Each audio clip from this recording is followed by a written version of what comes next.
He looked at Junpei. This is the reason. This safe. Couldn't open it when we were getting through this room. That's what I thought, too. Figured there might be something pretty important in it. Couldn't stop thinking about it. Besides, figured eventually we might figure out what the numbers are for the safe. And if we did, I didn't want to screw around with door 5 again. So I put that plate in the exit door so we could get back in that way. Get it now? Yep. Junpei nodded and looked at the safe. He grabbed the handle and shook it. Nothing happened. It was as locked as it had been when Seven found it. There was one change, however. Just underneath the safe was a pile of fine reddish-brown powder. Rust. Junpei stared at it for a moment. Had someone opened the safe, dislodging the rust? Junpei left the closet. Seven followed him back to the bedroom. It was cold and quiet. No one spoke.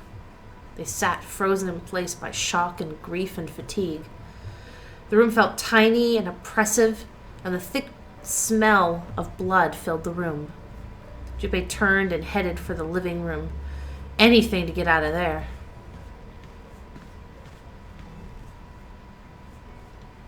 There was some other clue, perhaps. Anything that might lead him to whoever had stabbed Clover. He took his time and examined the room carefully. His eyes caught on the door. The door that led to the passageway of door number 5. Behind that door was the dead body of the 9th man. Maybe I should have another look at it. Just in case. Quietly, he pushed open the door. The smell hit him like a blow to the face. His lungs contracted, unwilling to inhale such fetid air. Acid boiled up from the base of his stomach, churning what little food was there into a violent froth. It was too much for him, and he vomited. A thin stream of yellow water and bile splattered onto the floor. Ew. He wiped his mouth weakly and stared at the dead body. Chunks of torn flesh lay in an arc around the body. What remained of its intestines had slid out onto the floor. The pool of blood that framed of it was half dry, but so thick it had taken on a texture not unlike an egg yolk prepared sunny side up. On the floor next to the broken mass of the man's body lay his glasses, cracks splintering across the lenses. The blood stain near them had already dried like scabs on the floor, and that's when he noticed. It's gone. His bracelet. It's gone. Ah. It had been there when Junpei had gone through door number 5. He was sure of it. Right next to the glasses. But now, it was gone. The number 9 bracelet was gone. But why? Had someone taken it? He was turning it over and over in his mind when he heard Seven's voice. Huh? Where'd Junpei go? It had drifted out of him from the living room. Junpei walked slowly out of the hallway.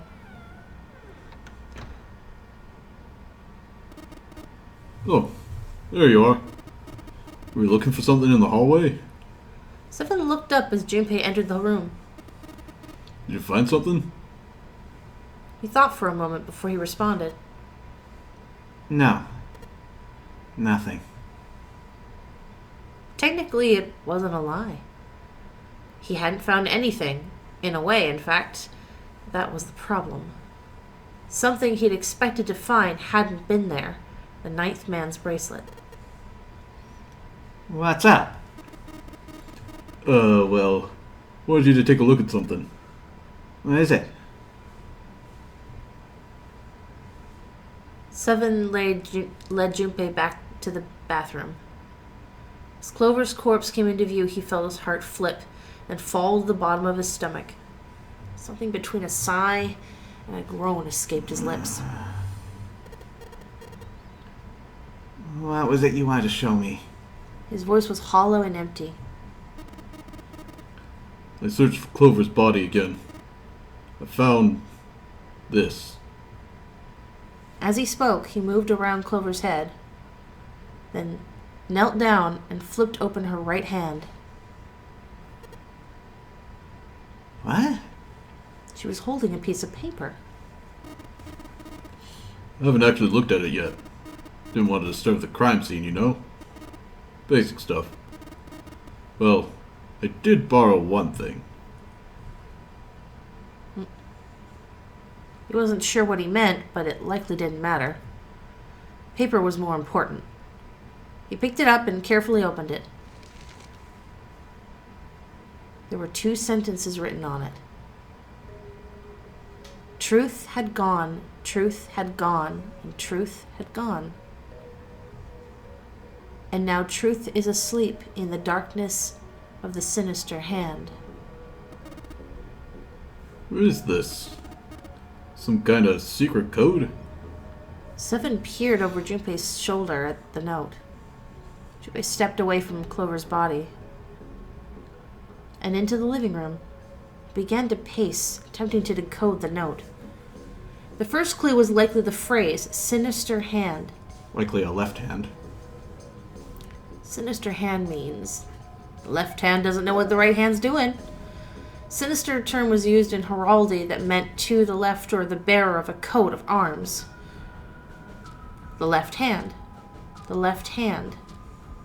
What did the left hand mean? Junpei looked at his own left arm. At the bracelet on his wrist. Did the darkness of the sinister hand have something to do with the bracelet? He examined the bracelet closely.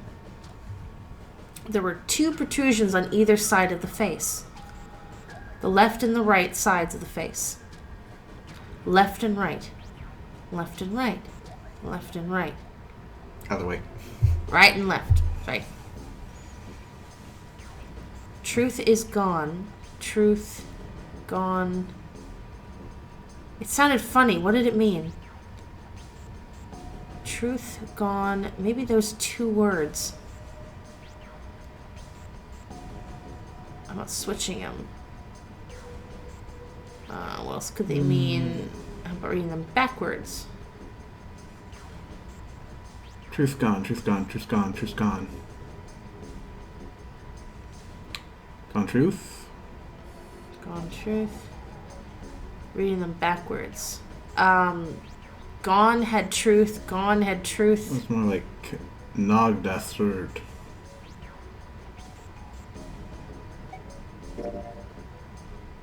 What else could gone and truth mean?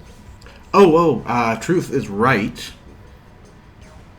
So, gone.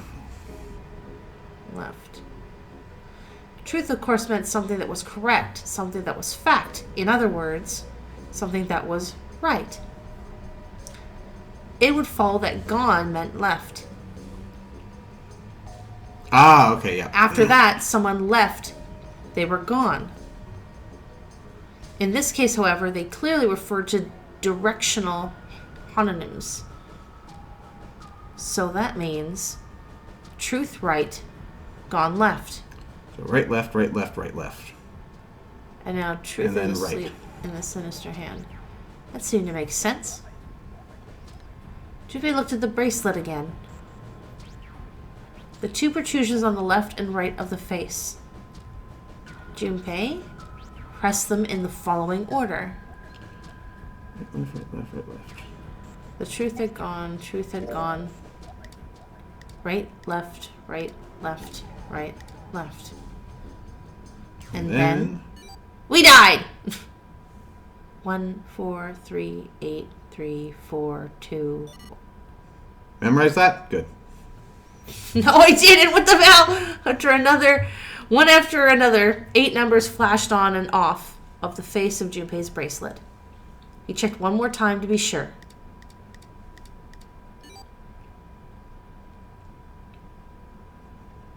3, 8, 10. What? 14384. 143833421. Hang on. I want to write that down. Okay. Yeah. Wait. Cancel. Just want to make sure. Okay. 1, 4, 3, 8, 3, 4, 2, 1. Sorry, guys. 143834421. Huh? Hey, what are those numbers? Junpei didn't answer. He couldn't answer. He had no idea what they were either. Besides, he was sure he would forget the numbers and the order they came in if he said anything.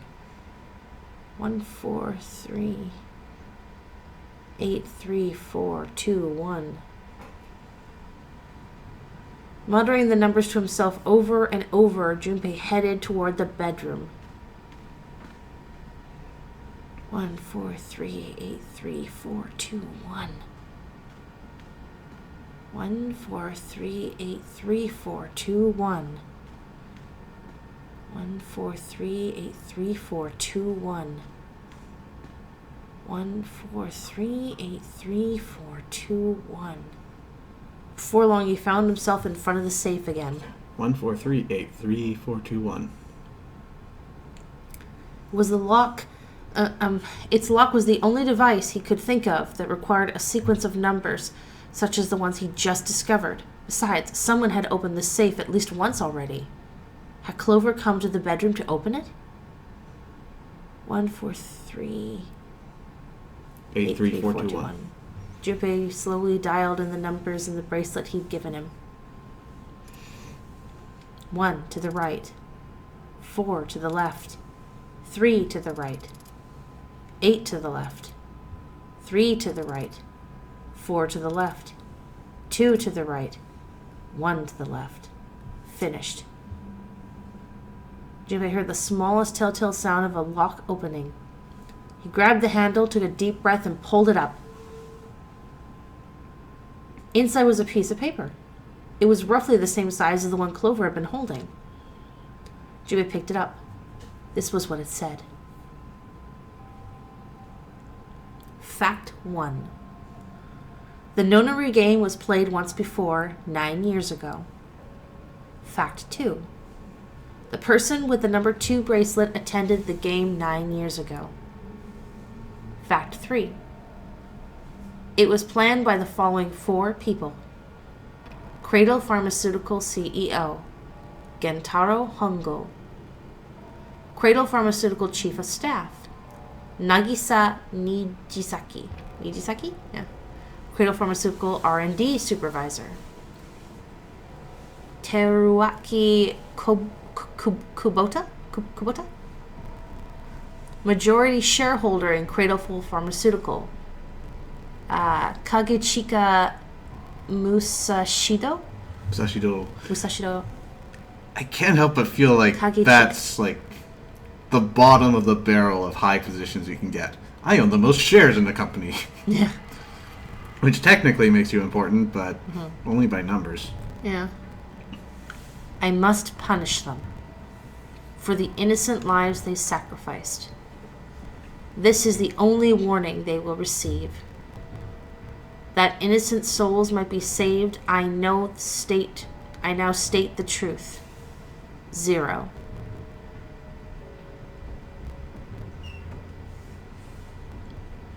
Junpei left the closet. There were 5 people waiting for him in the bedroom. Ace, Lotus, Santa, 7, and June. He looked at each one of them in turn and slowly placed his hands in the pockets of his vest. Sorry, but do you think you could all come with me? Come with you? I want all of you to go to the big hospital room. Why? There's something I want to be sure of. What do you want to be sure of? I want to know if the person I suspect is really the culprit. Wait, then you're saying... Yeah. I think I've got it figured out. I know who killed Snake and Clover. The atmosphere in the room changed. Grief was suddenly gone, replaced by a tension like a strap of leather struck to his limits. 5 sets of eyes stared at Junpei. He pretended not to notice.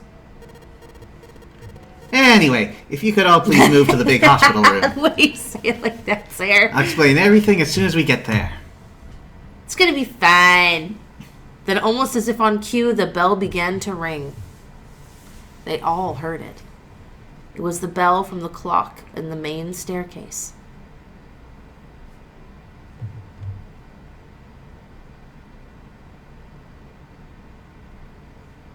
The bell rang 5 times, then ceased. It was 5 o'clock. They had only an hour left. You don't have a lot of time left. Let's go. Slowly, one by one, they followed Junpei out of the bedroom.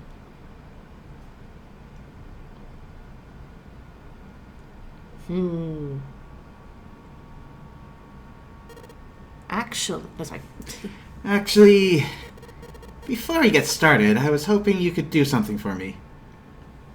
Junpei stopped in front of door 3 and turned around.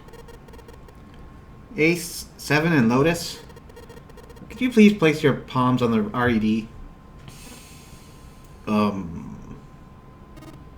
Huh? Why? If we need to get to the shower room, why don't we just... No, we're not going inside. Oh, come on. Once you've authenticated, step away from the door. Why? Please, just do it. Won't that get them killed? Or perhaps you don't want to know who killed Snake and Clover. It won't get them killed unless they enter. Oh, okay. You can open the door. Oh, yeah, okay. And you can watch it close again and nothing happens. Okay. Junpei's implication was clear, and 7 understood perfectly. Ugh. Fine. How about you, Ace? Lotus? Very well. Sure.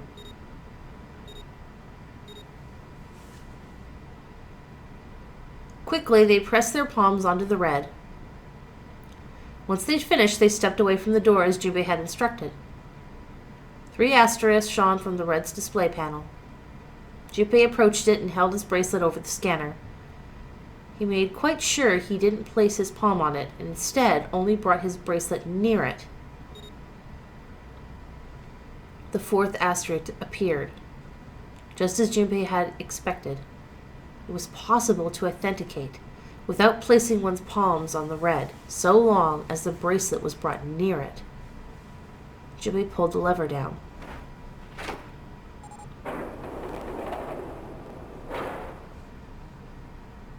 Door 3 opened like a hungry mouth. 9 long seconds passed. And the door shut, unfed. Junpei walked slowly back to the others who were waiting some distance from the door, talking to one another. Santa and June had joined them as well. It looked as though they hadn't found a chance to break the conversation yet. As Junpei approached, they turned to look at him, curiosity plain on their faces. Before long, the other 3 did as well.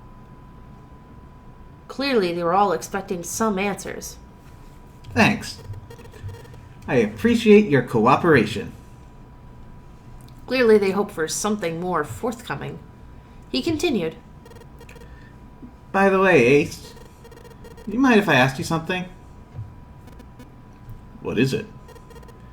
Do you know who I am?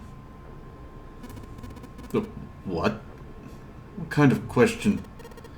Just answer it, please. Who am I? You're Junpei. Of course. Who else would you be? Unfortunately, that's the wrong answer. Actually, I'm Santa. What? Ace's voice was full of surprise, but it was also tinged with confusion and fear. Everyone else looked nearly as surprised. Santa looked especially shocked to discover he was actually someone else. If he spoke, however, the trap would be exposed. Junpei quickly continued. The clothes I'm wearing, I borrowed from Junpei. And the clothes he's wearing are mine. We had a little swap. That's ridiculous. Impossible. So you're saying I'm not Santa? Of course you aren't. Why? What makes you so sure I'm not Santa? If you were Santa, then door 3 wouldn't have opened for us just now. 1 plus 7 plus 8 plus 3 equals 19. 1 plus 9 would be 10. The digital root would be 1. But the 4 of us just opened door 3. You can't possibly be Santa. Your bracelet number isn't 3. It's 5. Right? Only then, when it was too late, did Ace realize his mistake. He set his jaw and glared at Junpei. You're exactly right. My bracelet number is 5. As he spoke, Junpei lifted his wrist up to show everyone the bright red 5 on his wrist. Sorry, Ace. I tricked you. Of course, I'm not really Santa. I'm Junpei. Who could possibly think I was? It's obvious I'm not. Think I was ridiculous. But I guess you couldn't see just how obvious it was. I asked you before, didn't I? What makes you sure I'm not Santa? And you answered, If you weren't Santa, then door 3 wouldn't have opened for us just now. most people wouldn't say something like that. As a justification for why I'm not Santa, I mean. The first thing that would come to anyone else's mind wouldn't be the bracelet number. It would be one thing they'd say. One sentence. You don't have his face. Ace, you have prosopagnosia. Am I right? He told you that earlier. No, he didn't. I thought he did in the He room. didn't say anything. He said he was tired, his vision was blurry, he couldn't read them, and then he went off blaming it on weak eyesight. He gave a different diagnosis for his condition. I thought he said that word. That's why it was He so didn't, weird. and I corrected you at the time. All right. Junpei's voice was quiet and calm. He knew the truth, so did Ace. He could hear a sudden buzz of conversation from the others. Prosopagnosia? What was that? He heard Lotus begin to explain it to them. Ace glanced at them, then turned back toward Junpei and sighed. Very well. I confess. I have prosopagnosia. I cannot differentiate human faces. Is that what this was about? You want to mock me for my disorder? No, not at all. I'm not making fun of you at all. In fact, I feel kind of bad for you. Now, the reason I brought this up is that there's an excellent chance the person who killed Snake has prosopagnosia. Ace's face tightened. His eyes narrowed. What do you mean? Junpei leaned casually against the iron piping of one of the beds. I'll just come right out with it. I think it was you, Ace. You killed him. Junpei was suddenly very aware of 5 pairs of eyes on him. He had their undivided attention now. The room had grown very, very quiet. Junpei took a deep breath. That's ridiculous. What possible evidence do you... I have 3 pieces of evidence. The first, think back to a few hours ago. You made us argue over the 3 doors here in the big hospital room. There's no way all 7 people could go through them. Lois suggested that we sacrifice one of us. Lotus looked away awkwardly. Junpei glanced at her and continued. And you, Ace, said, I'll stay here. Why would you say something like that? It's pretty simple, really. You didn't want us to see the dead body in the shower room. You see, if Ace stayed behind, there were only 2 doors the rest of us could go through. Doors 7 and 8. There's no way we could get through door 3, the shower room. You knew that, didn't you, Ace? That's why you volunteered to stay behind. Come on now. I think that's going a bit far. I can understand if you're jealous of my bravery, but please, don't devalue my actions. I only wanted to save the rest of you. Surely you can understand my altruism. Altruism, huh? Junpei stared off into the darkness at something very interesting and lazily began to dig a persistent bit of wax out of his ear. You already knew, didn't you? You knew that whichever door we took, eventually we'd end up back in the big hospital room. What on earth are you saying? Of course I didn't know that. How could I have? Really? Yes. Yes!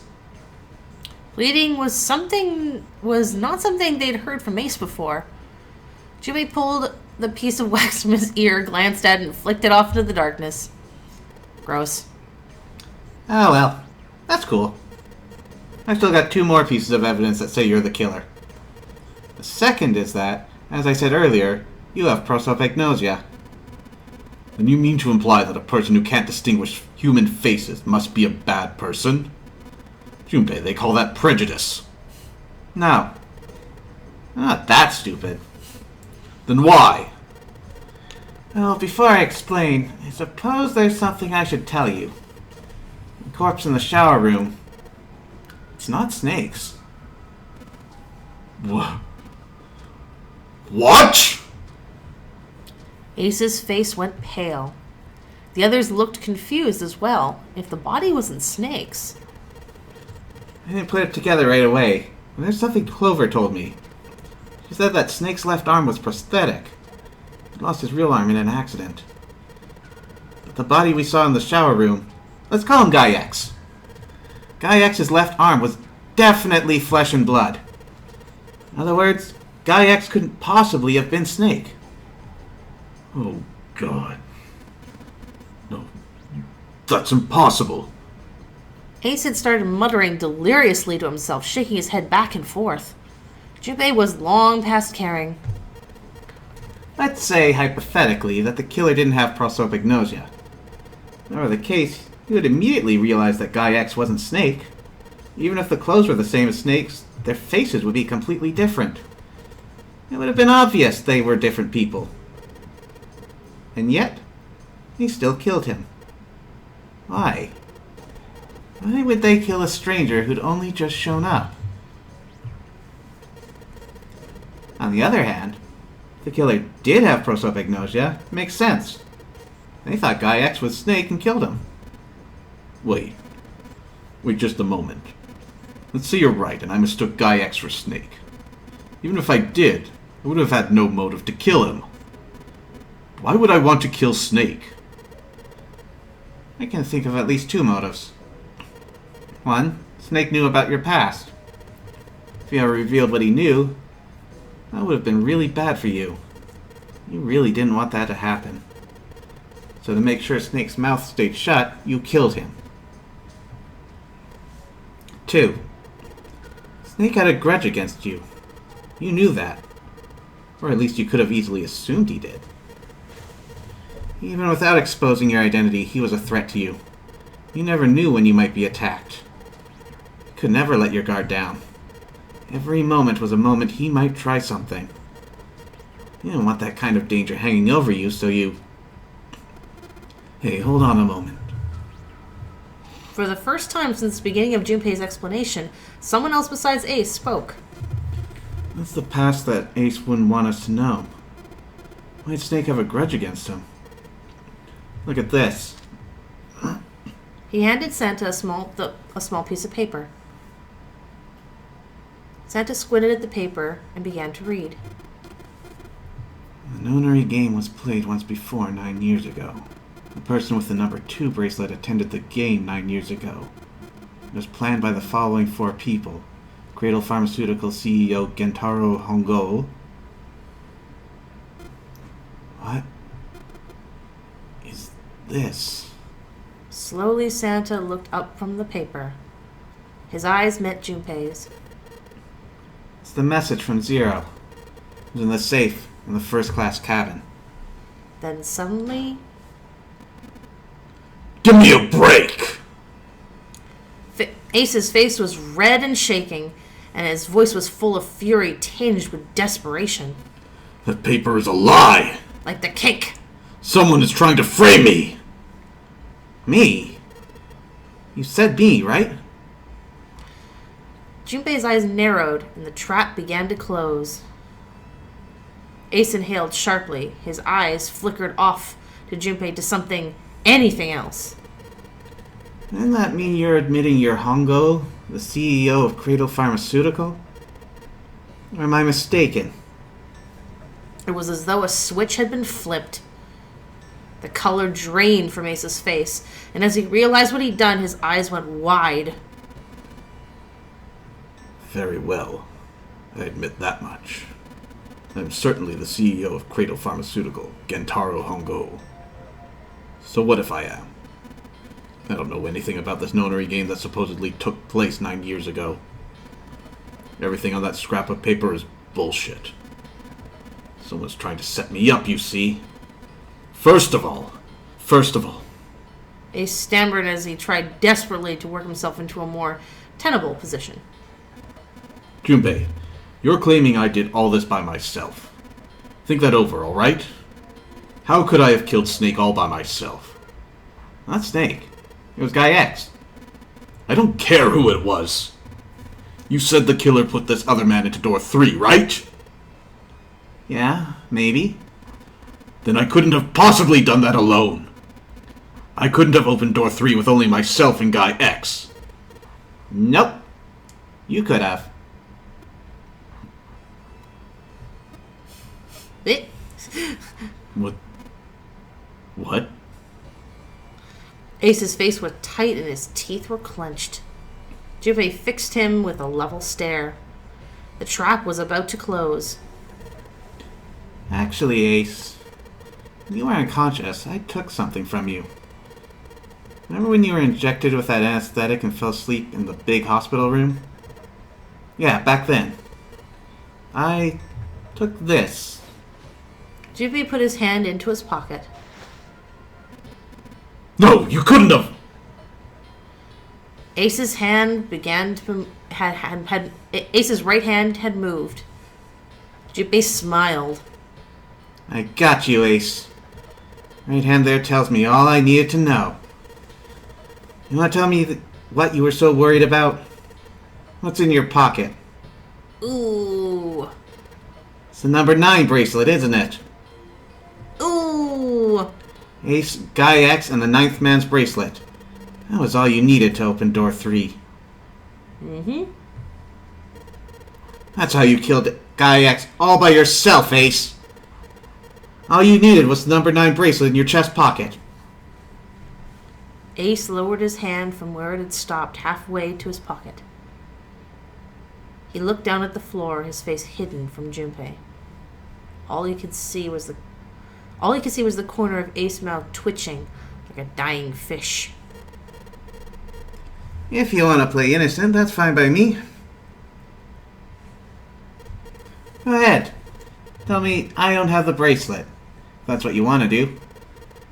Well, if you could take off your coat and hand it to me, I'd really appreciate it. Otherwise, we'll have to take it from you by force. Right, Seven? Yeah. Sorry, that was a little acey there. Yeah. It'd be my pleasure. Seven cracked his knuckles with a sound like gunfire.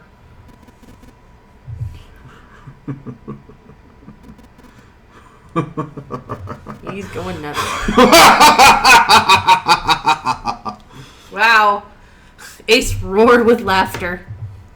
He threw his arms wide, his head back, and laughed, filling the room with a sound that scarcely belonged there. Then it stopped. His arms came down, his head dropped, and looked straight ahead at Junpei. Whoa, okay, freaky eyes. His face was flat and cold, devoid of any emotion. Well done, Junpei. As you so correctly deduced, I have the number 9 bracelet. I retrieved it while we were searching for the missing hardware for the Red. I left the room I was supposed to search and headed to the first-class cabin on B deck. His voice showed no emotion, no sense of remorse or interest. It was almost bored, as though he were reciting an especially dull corporate letter. My purpose was to obtain the number 9 bracelet. 9 is a potent ally in the nonary game. Adding 9 to any set of numbers won't alter the dedital root.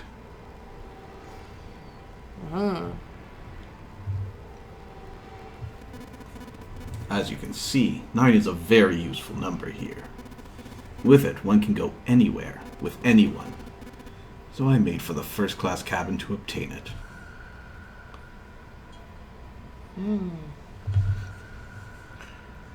Ace successfully acquired the number 9 bracelet. He also found an unexpected bonus, the knife the ninth man had been holding. He slipped both of them into his chest pocket and left as quickly as he'd come. He walked down the stairs and headed back to where he was supposed to be. That was when he met Guy X and mistook him for Snake. Snake was on his way to the large hospital room and had not noticed Ace behind him.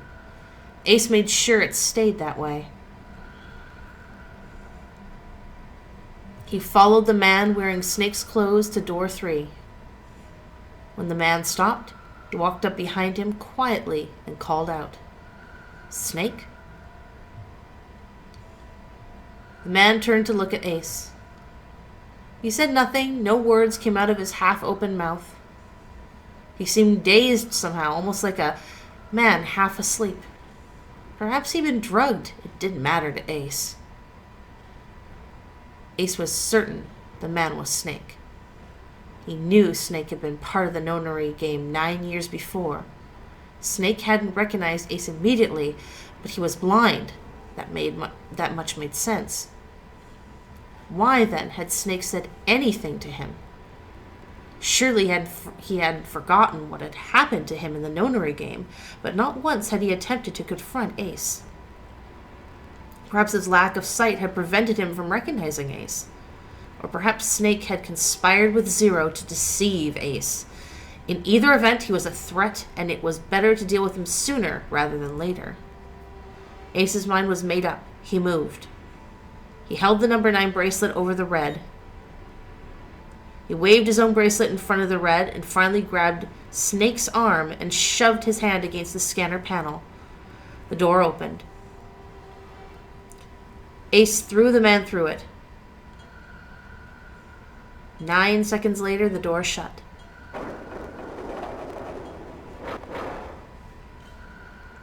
"81 seconds passed. The man inside the door passed away.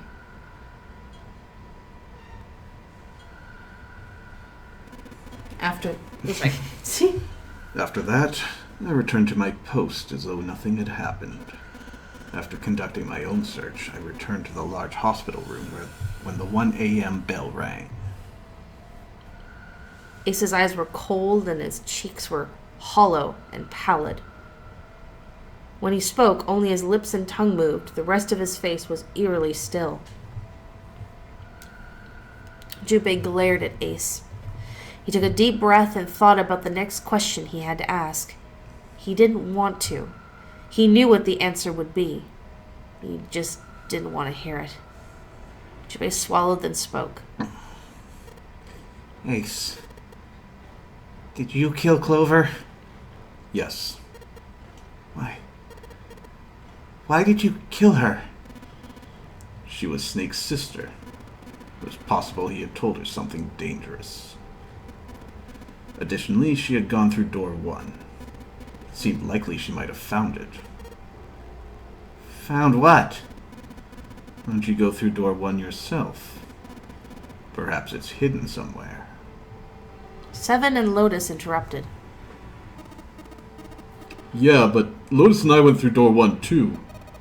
We didn't see anything suspicious. Yes. I thought as much after I heard your report at the central stairs. I doubt the two of you could find it. But perhaps Clover was different.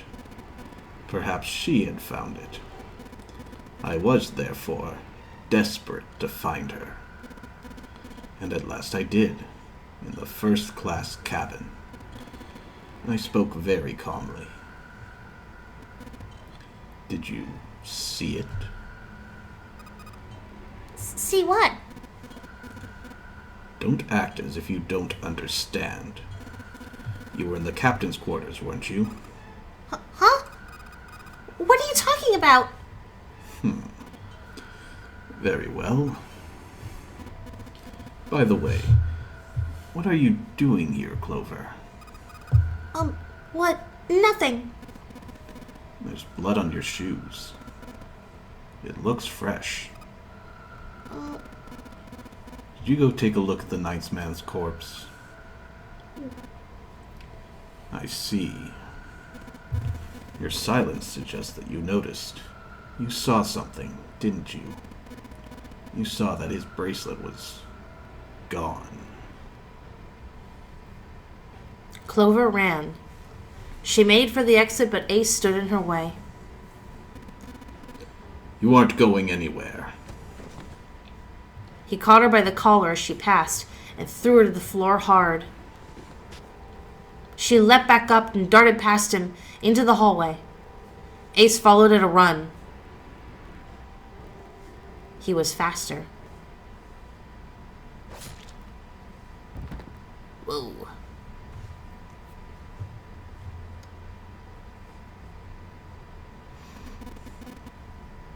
That was how I killed Clover. Shoulder blade. I wonder what's... His face hadn't changed.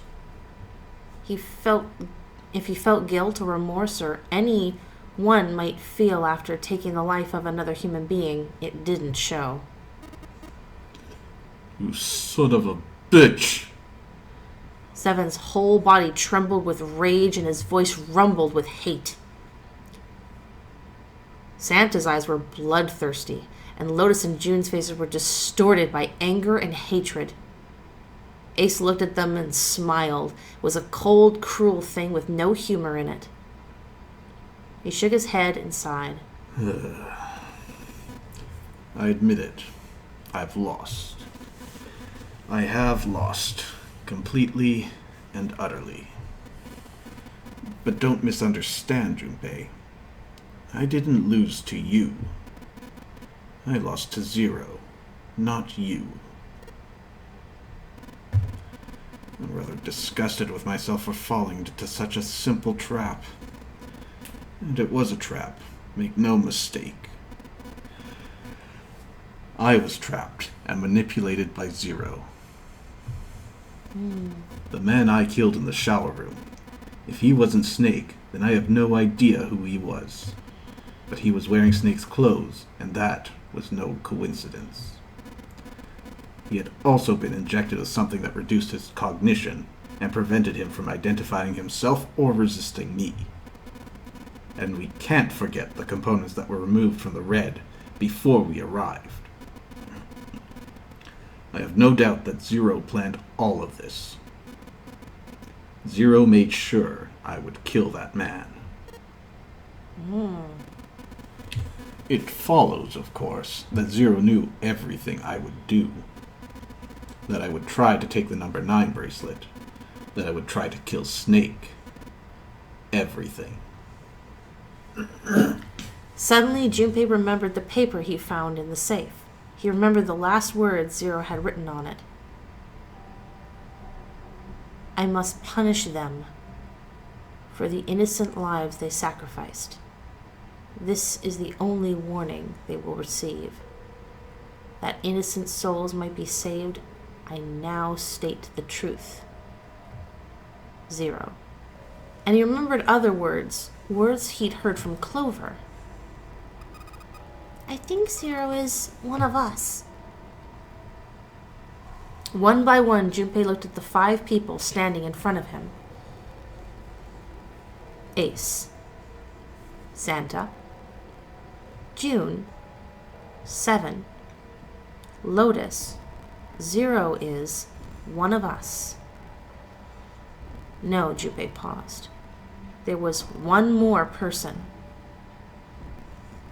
Snake. It was clear now that the man who died in the shower room was not Snake. That meant that Snake was almost certainly still alive.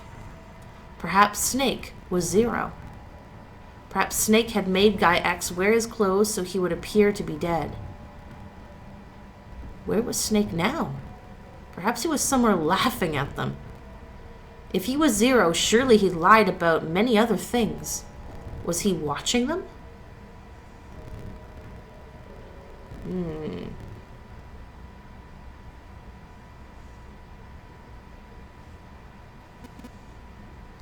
Well, I believe I've finished with my confession. Why don't we get moving? Heh. He sounded as if he just finished doing nothing more exciting than describing the weather. For Santa, it was the last straw. What the hell is this shit? You aren't going anywhere, you son of a bitch. We're gonna leave your ass here to rot. Why? Because I killed Clover? That's ridiculous. Why are you so upset that I killed the little bitch? She was nothing to you. A stranger you only met a few hours ago. Am I wrong? You bastard! 7 roared and lifted a fist that would likely have shattered Ace's jaw. But someone else was faster. It was Lotus. She stepped toward Ace, raised a fist of her own. Whoa! And drove it straight into his nose. Huh. You got some fire, don't you? I confess, I rather like a tough woman. He sniffed and wiped a small trickle of blood from his nose and raised an eyebrow. Well, anyone may... Dragon. Crap. Well, sorry. Well, maybe you'd like another one then. Before that, let me give you one of my own. Oh, shit. Huh? Lotus scarcely had time to blink. Yeah, I kind of knew he would.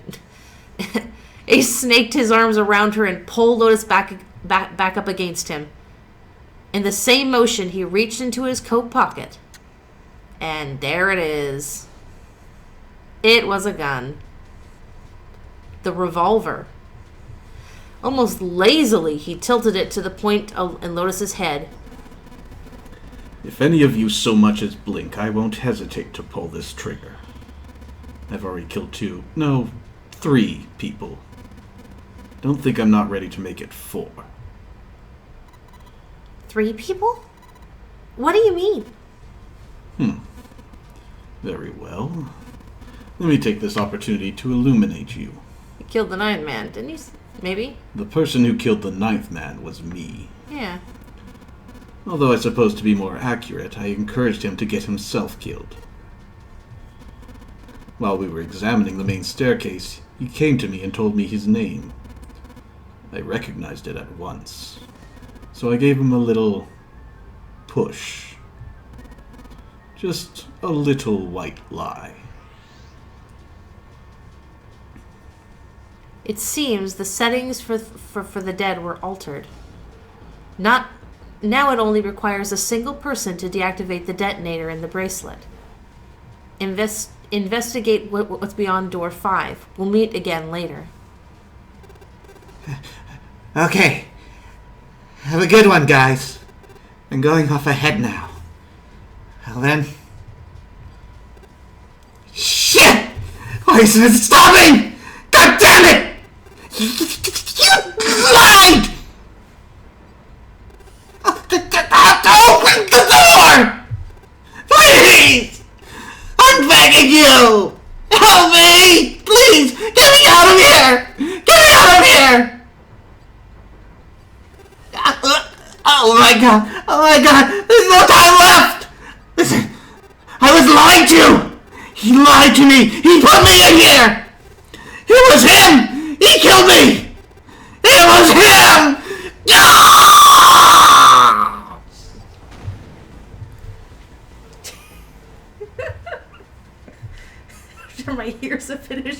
dying. I had 4 reasons for killing him. 1. As I said before, in the nonary game, the number 9 bracelet is of utmost importance. If I had allowed him to keep such a useful tool, he, or it, would have become a threat to me. As such, I decided that he should be eliminated early on. I wanted the number 9 bracelet. If I could manage to obtain it, I would be able to manipulate the game as I saw fit. I would be unable to acquire the bracelet unless its owner was dead. 3. Even setting aside his number, he would have been nothing but trouble for me. He was aware of my past. He knew what happened here 9 years ago. It was important that I eliminate him before he was able to disseminate this information. 4. Lastly, I wish to conduct a simple test. A test to see if this nonary game was serious, or a poor attempt at a joke. I needed to be quite sure. As such, I encouraged him to act against the rules, so that I might observe the outcome. Junpei glared at him. I don't get your third motive. What the hell happened 9 years ago? Didn't I say? The nonary game was played. I planned it out, and I conducted its execution. Why? What on earth was it supposed to do? I don't really think I have any obligation to tell you that. Ace smirked. He was trying to provoke them, and it was working. Although Ace had paid very little attention to Lotus after catching her, the gun had never wavered from her temple. She looked quite pale, and when she spoke, her voice shook. Hey, what's with this gun? Where did he get this? Why don't you tell her, Santa? Santa ground his teeth and glared at Ace. On the other side of door 6. We found the gun in the coffin in the cargo room. Right? Bastard must have grabbed it when we weren't looking. Indeed I did. That was a pretty serious mistake, you know. Just saying you intended to leave it behind. Ace laughed, a short, derisive snort, and gave Junpei a sickeningly pitying look. Well, there isn't much time left. I'll be off then. Well, where are you going? Do I really need to explain? I had assumed it would be obvious. I have the number 9 bracelet, and now I have Lotus. Yep. Wasn't there a door with a 9 in it? In the room that looked like a church? That's where you're going, isn't it? And how do you know that? Santa told me about it while we were looking for Clover. I see. Well, you are correct. That is my destination. But now, I must say goodbye to all of you. And please, don't forget my warning. Move, and I'll pull the trigger. I don't need her alive to open the door, you know. As he spoke, Ace began backing toward the door, practically dragging Lotus behind him. Junpei, Santa, June, and Seven stood frozen. Ace had the face of a man gone mad. They had no doubt he would pull the trigger. Ace had reached the exit. He forced Lotus to open it, then turned and addressed them once more. Goodbye. Then he stopped, then he stepped through the door.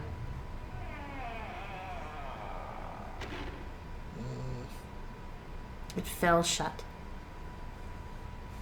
In the blink of an eye, they were gone. As soon as Ace and Lotus were gone, Junpei and the others leapt for the door in pursuit of Ace. But as soon as Junpei laid his hand on the doorknob, there was a noise behind him. He looked over his shoulder. June was kneeling on the floor, breathing heavily. Hey, June, what happened? Are you alright? Santa ran to June and wrapped his arm around her before she could collapse all the way. Jesus, you're burning up. Your fever's back. Are you okay? June's fever had returned, again, for no apparent reason. Her eyes were watery and her eyelids drooped. Her breath came in dry, shallow gasps. I'm okay. Really, I'm fine. You should be worrying about Lotus. She was breathing hard now, and she could barely summon the strength to talk. Junpei was torn. He couldn't leave June alone in the state she was in. But every moment they waited, Ace was getting farther away. Lotus's life was in his hands. What was Junpei supposed to do? June's eyes drifted to Junpei's. She managed to muster a weak smile. Junpei, don't worry about me.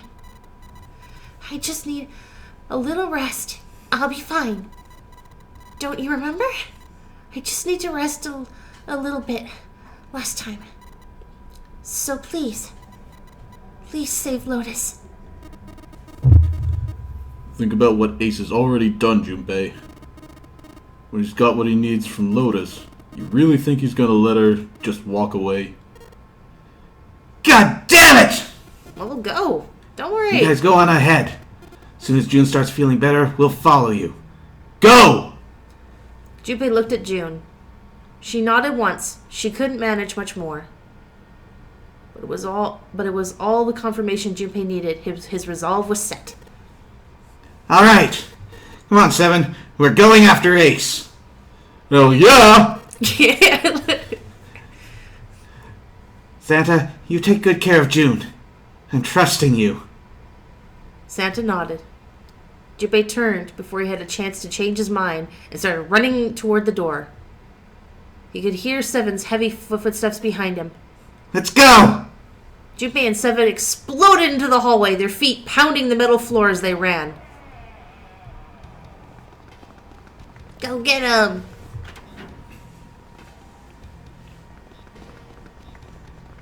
Whee!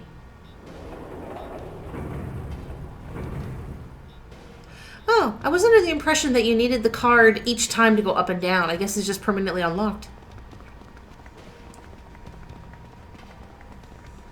Fair observation.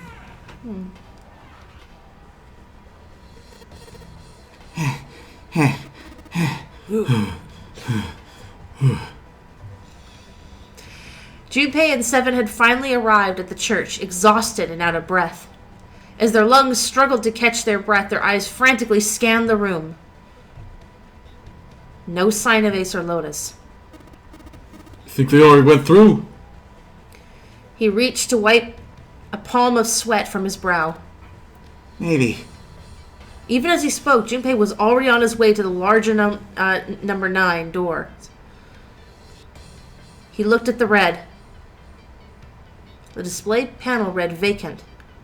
He spun around and headed toward the smaller door. This red would tell him if Ace and Lotus had moved to another room. Engaged.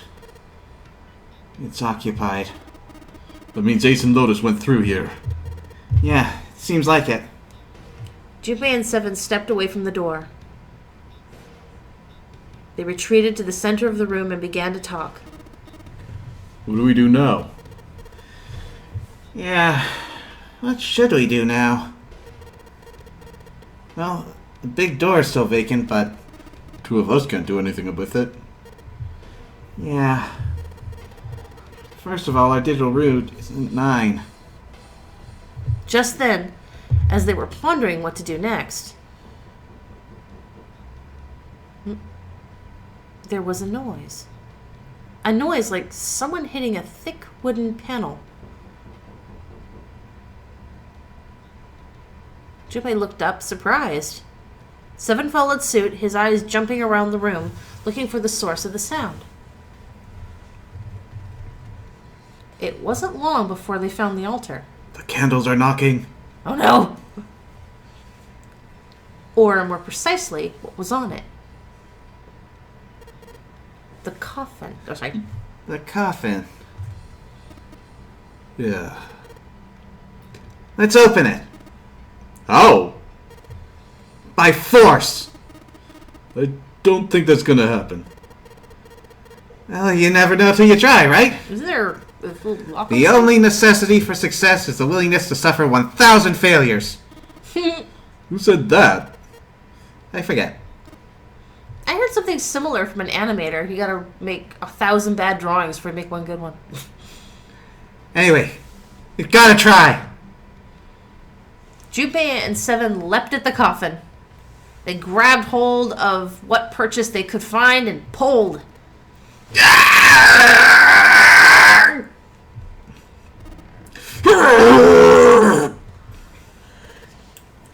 Damn it!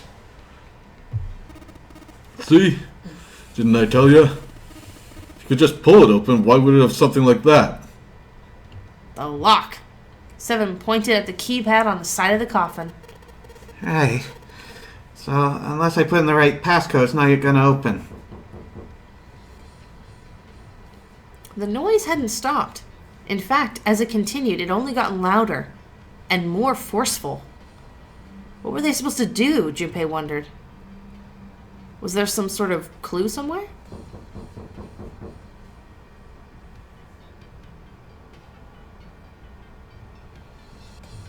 They stood there for a few moments, staring at the coffin, and then Seven spoke. Hey, Junpei. Remember you mumbling something about some weird numbers over by the bathroom in the first-class cabin? Ah, You got those numbers by solving the secret message Clover was holding, right? Truth had gone, or something like that. Yeah, that's right. Well, what about it? Well, maybe that number's the passcode for this thing, too. Come on, that's impossible. Those numbers were the code to unlock the safe. Yeah, but the person who set up that safe in this coffin is the same person, right? Zero set up both of these. Yeah, probably. Well, then they might have set the same passcode for both of them. That's ridiculous. not really. Why don't you just try it? I mean, it's not like you'll make things any worse. It'd just be a waste of time. There's no way that it's the same number. Just do it, asshole. How do you know that? You never know until you try.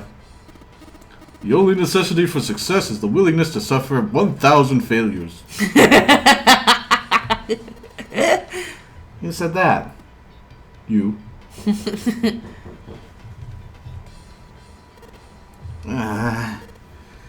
Fine. He knelt down in front of the keypad and looked at it. Perhaps because he repeated them so many times before, the numbers came easily to Junpei's mind. 14383421. 14383421. Yep. Quickly, he typed them in.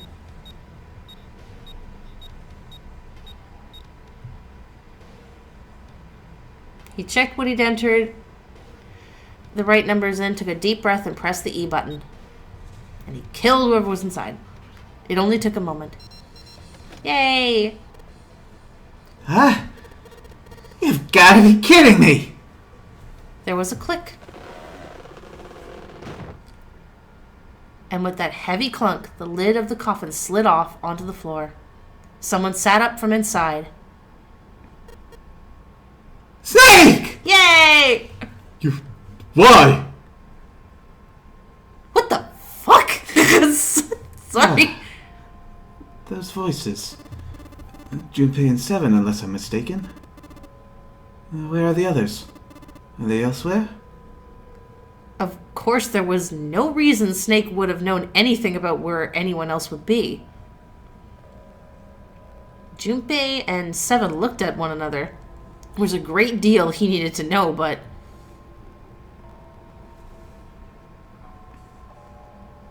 They had to tell him something, however, so they began to talk. Snake explained to them how he came to be locked in the coffin. Apparently he'd been hit with some sort of knockout gas, and Junpei and Seven explained what happened to the rest of them. There was one thing, however, that neither Seven or Junpei could bring themselves to say. That Ace had killed Clover. They feared that if Snake knew, he might, well, go insane. They decided as much by a look the moment Snake had climbed out of the coven. Ugh, what is that? Snake's story explained frustratingly little. Zero's true identity was a mystery, as were his intentions. Why had Zero put Guy X in Snake's clothes? If Zero had left a note for them to say the nonary game had been played 9 years before, was there some connection? Junpei put the question to Snake. His answer was less than illuminating. What are you talking about? I apologize, but I have no idea what you're saying. It seemed as though Snake was perhaps not being entirely honest, but that knowledge did Junpei and Seven little good. No matter how many times they asked, he insisted he knew nothing. It was becoming clear that Snake wouldn't give in, and every second they spent asking him was a second wasted. Their time limit was fast approaching. Snake's release from the coffin had changed nothing. They still needed to follow Ace as quickly as possible. However, they stood in silence. The overpowering atmosphere of the chapel was almost stifling. Junpei, Seven, and Snake simply stood at a loss for what they should do next. What do we do now? He glanced over at Snake's wrist. Sure enough, he could see the 2 on the bracelet on Snake's wrist. The 3 of us can't make a digital root of 9. Yeah, we just get 5. We're stuck here then. Oh. Hey, I just remembered something. Seven began patting his pockets as if he were checking to see if any one of them held anything. What? What is it? I, found something earlier. What did you find? This. He finally found the pocket he wanted. His hand dove into it. Seven pulled out something round and metal. A bracelet. There was no mistaking the number glowing at them from the face like a cartoon eye. 0. Zero's bracelet. What the hell? Are you saying that 7 has the number 0 bracelet? Yeah. Where did you get that? Snake's question was innocent enough, but if he learned the truth... I do believe my steak is more British than he was originally, but it's been weeks, sorry. If he'd been able to see, he would have noticed Seven look away. Clover gave it to me. She did? Yeah. How did she come by it? Well, she found it, see? On the other side of door 1, A deck, in the captain's quarters. She asked me to hold on to it, because it was too big and bulky for her to be lugging around. It was a lie, and Junpei knew it. I haven't actually looked at it yet. Didn't want to disturb the crime scene, you know? Basic stuff. Well, I did borrow one thing. Alright, Junpei. Nice knowing ya. Huh? Uh-oh. What? Oh! Come on, man, I'm just kidding. Still, just in case, I want to make sure the 0 bracelet gets picked up by the red. Snake, give me a hand, alright? Without waiting for a response, he started walking toward the door. Junpei and Snake followed him quietly. Before long, they found themselves in front of the larger of the 2 doors. Seven and Snake put their palms on the red. Once they'd done that, Seven put the number 0 bracelet on the scanner panel as well. A third asterisk appeared on the screen. Now they just needed to pull the lever and the door would open.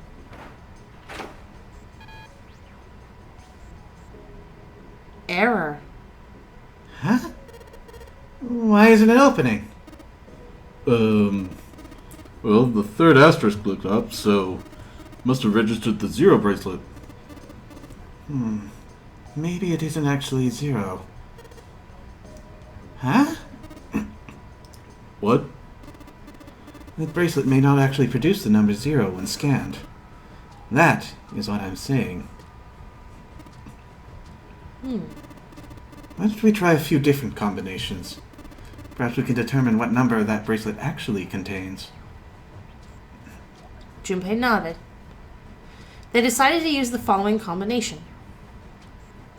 All of us. Happiest ending. Mysterious bracelet.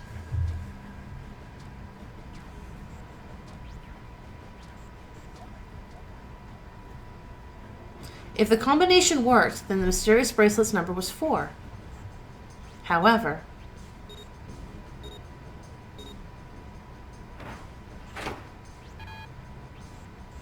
No happy ending. nope, the door didn't open. The mysterious bracelet's number wasn't 4. Junpei continued.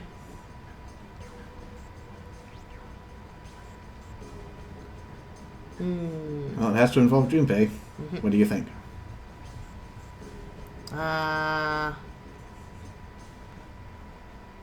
Let's try Snake and Junpei.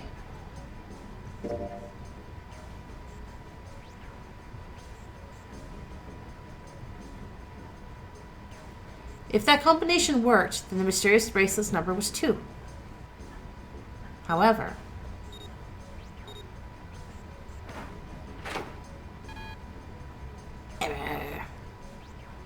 the door didn't open. The mysterious bracelet was not 2. Junpei continued.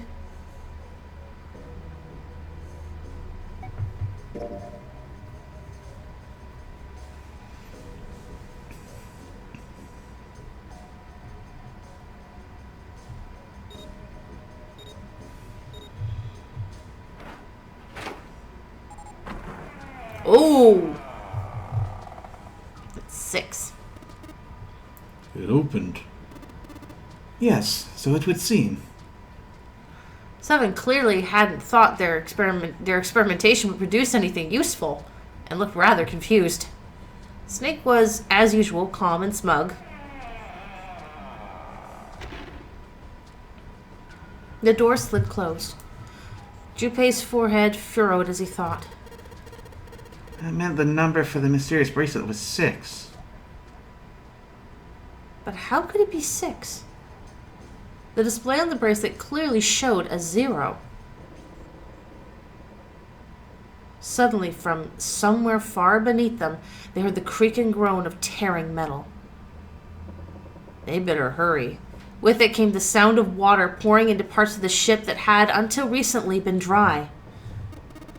Oh man, that's not good.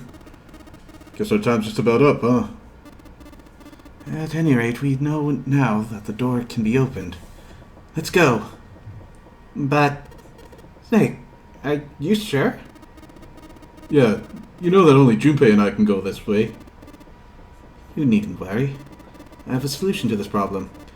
A last resort, but if now is not the time for last resorts, then when?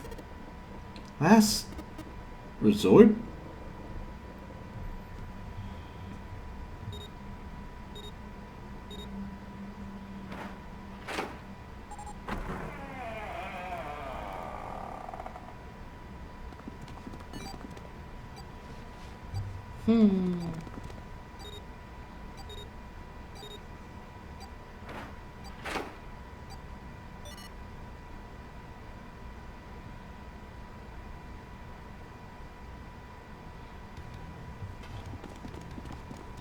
Junpei, Seven, and Snake ran full tilt down a long, straight hallway.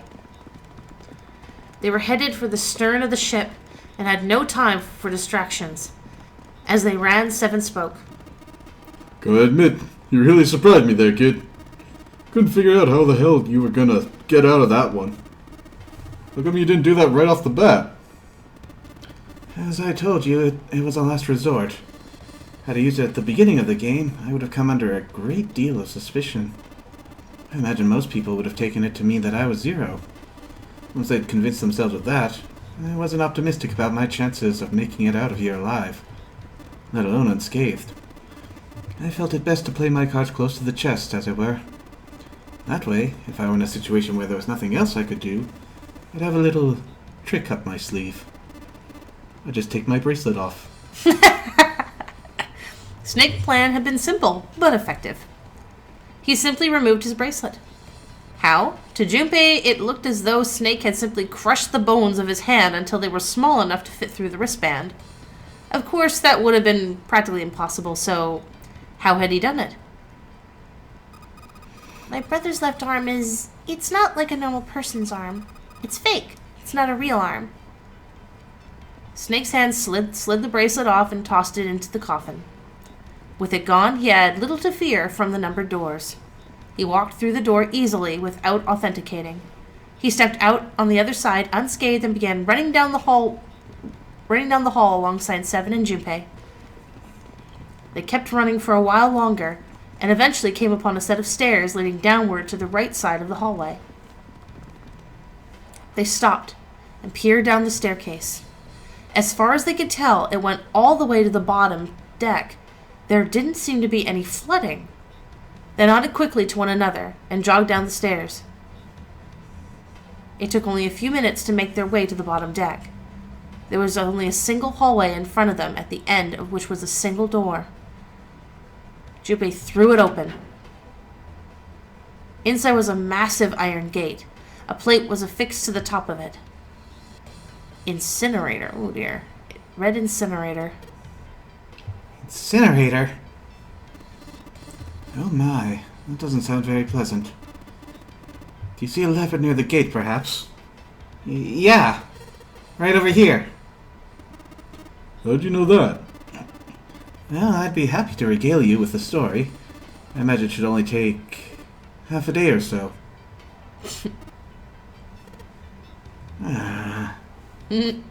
Junpei grumbled, gave Snake a dirty look, and jogged over to the lever.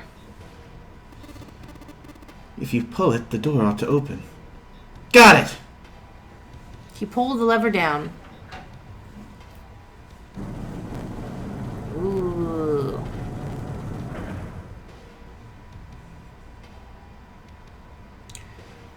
With the rumble of an ancient motor, the door opened. There was no need to hold back and no time to hesitate. They pushed their way inside. Standing in front of them were Ace and Lotus. Oh, frick. Ace still held the revolver in his hand. It was still pressed hard against Lotus's temple.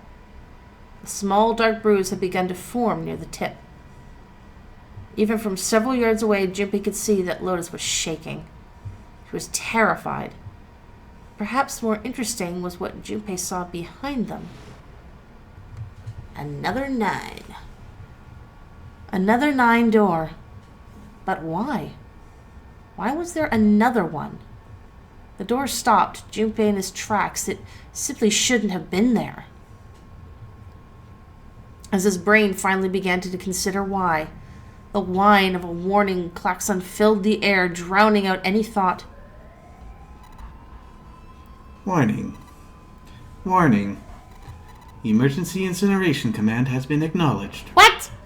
Oh, crap. Automatic incineration will take place in 9 minutes. Really? Please evacuate the incinerator immediately. Because, you gotta have an incinerator activate in cases of emergencies. Oh, man. Oh my, how exciting. Why are you still here? You've run quite a show here, Zero. A terrifying smile twisted Ace's face. What's the matter? Too frightened to understand? Here, let me explain. No.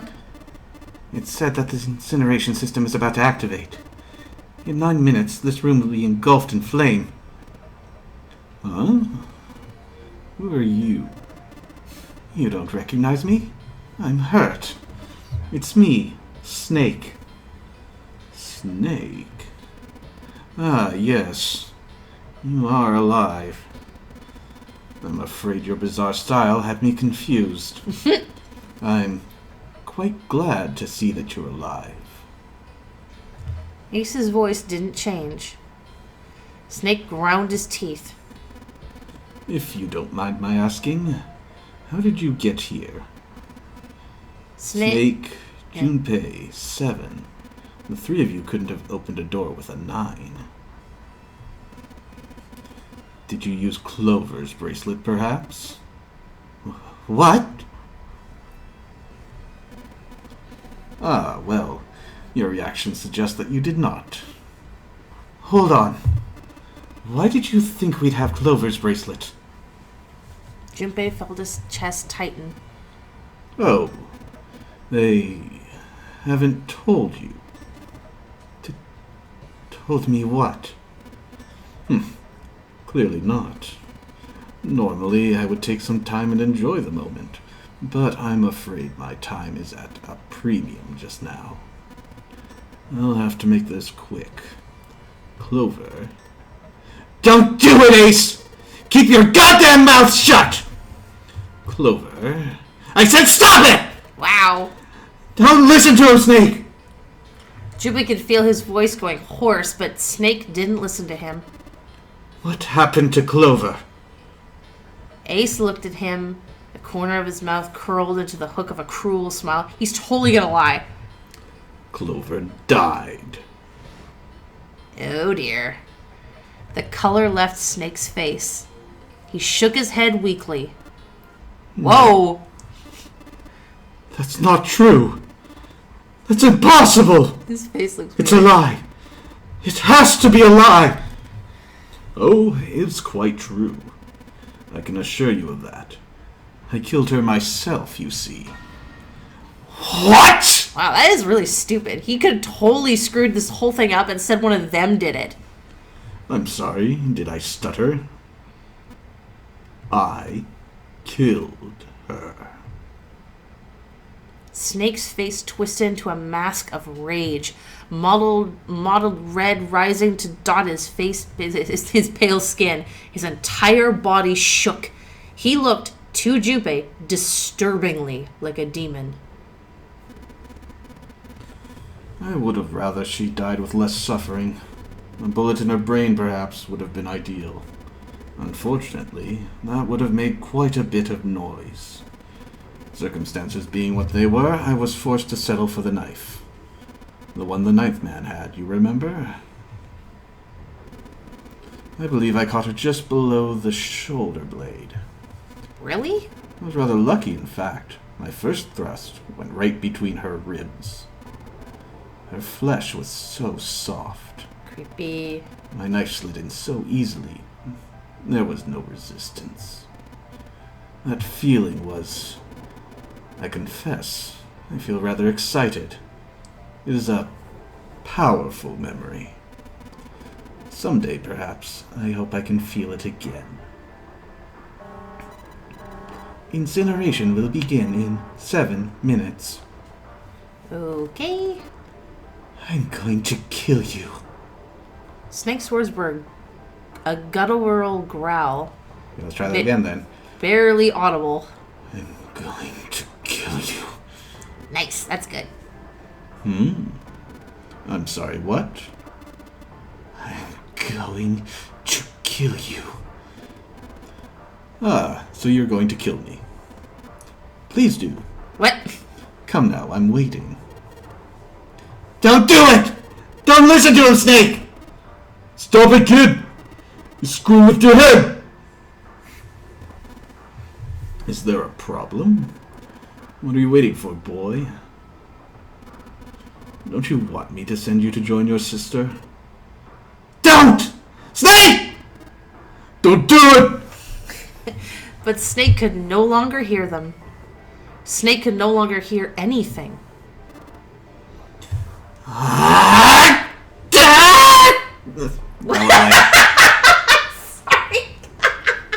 Sorry. Goodbye, Gravitas. Yeah, he just... Oh, wow. Damn. Okay.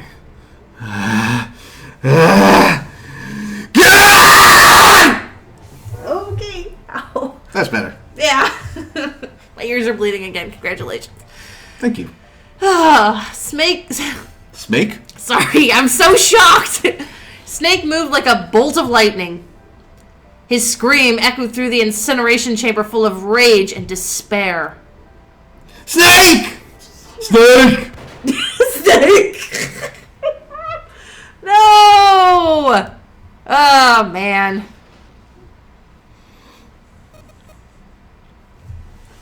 Oh, God.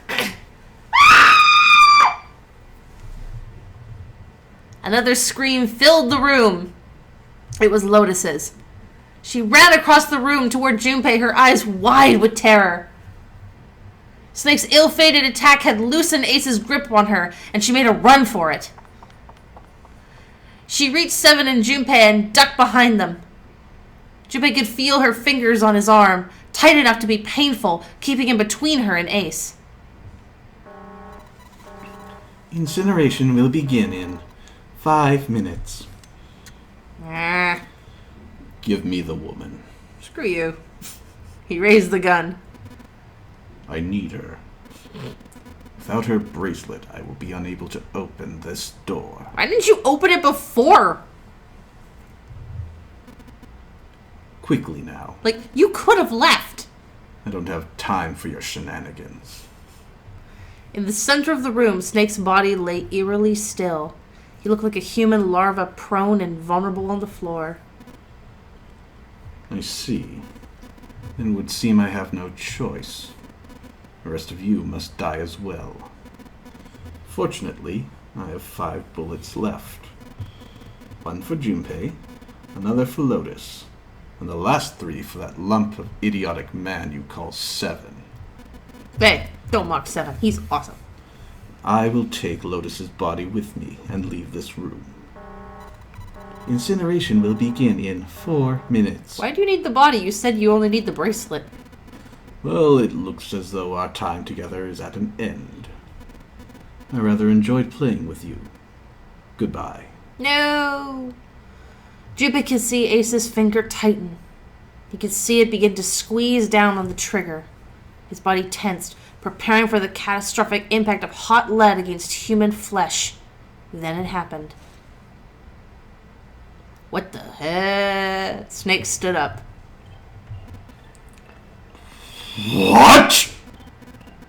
No, that's impossible. For the first time, Ace's composure broke. With obvious effort, Snake lunged forward, 1 step closer to Ace, then another. He looked for all the world like a zombie. I'll kill you. I'll kill you. His voice was the mournful wailing of the undead. Stay away from me! Get back! Stop! If you come any closer, I'll... Get away from me! Little by little, Ace was retreating. Snake didn't stop. He continued his stiff, inexorable approach, his eyes twin pools of pure fury. Listen to me! I said don't come any closer! Shit! You bastard!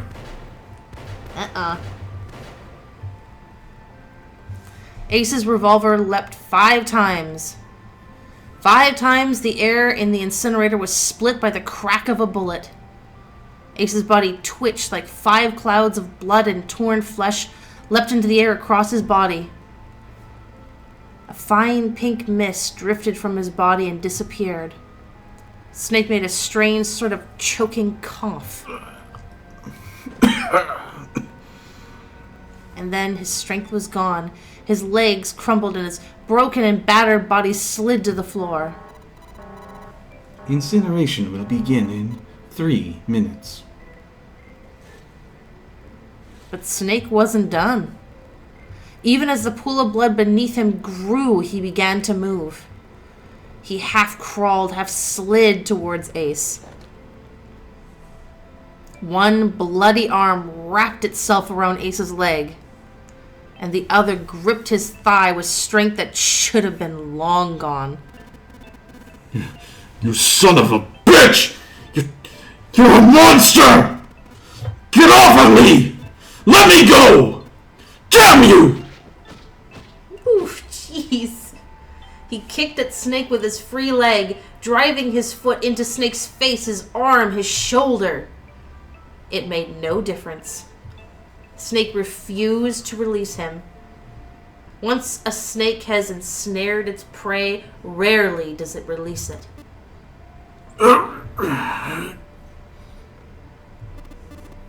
This is it, Ace. We're going to burn to death together. What? Incineration will begin in 2 minutes. Might want to open the doors now, guys. Damn! Damn it! Damn you! Get off! Let me go, you monster! Okay. Look, think about it this way. My company owns a wonderful hospital. It has excellent doctors. You're not wounded too seriously. I'm sure they can fix you up easily. You don't have to die. You can be saved. Just let me go!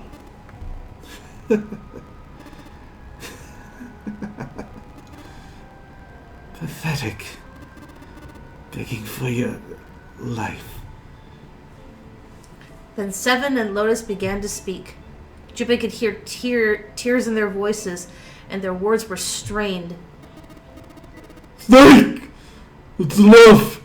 You can stop now! Yes, he's right, Snake! You've done enough! Come on, Snake! Let's go! Let's get out of here! You have to come with us! We have to leave together! Snake turned toward them. He coughed and blood splattered across the floor. Then he smiled, a sad sort of smile. I apologize, but I'm afraid I can't do that. You'd best forget about me. You need to leave soon. I'm going to take him with me. Shut up! Be quiet!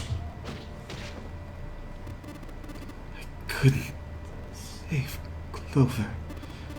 My sister died because of me. Perhaps this will begin to atone for that. Perhaps in the afterlife, she can forgive me. Now go! Go now! You have to go! Incineration will begin in 1 minute. God damn it! Shit! We're out of time! We have to go! Seven ran towards the exit. Lotus followed him. But Junpei couldn't move. There were white lines down Snake's cheeks where his tears had washed the blood away. He was broken, body and soul, and Junpei felt as though half of his own heart had been torn out. His eyes stung, and he tried desperately to swallow to clear the lump in his throat. Junpei! What are you doing? You have to get out of here. Now! Junpei's chest tightened, pulled taut by anger, misery, and a cold feeling of emptiness. Pure emotion surged through his heart alongside the torrent of blood. He could feel it building, a tremendous wave growing taller and taller and taller.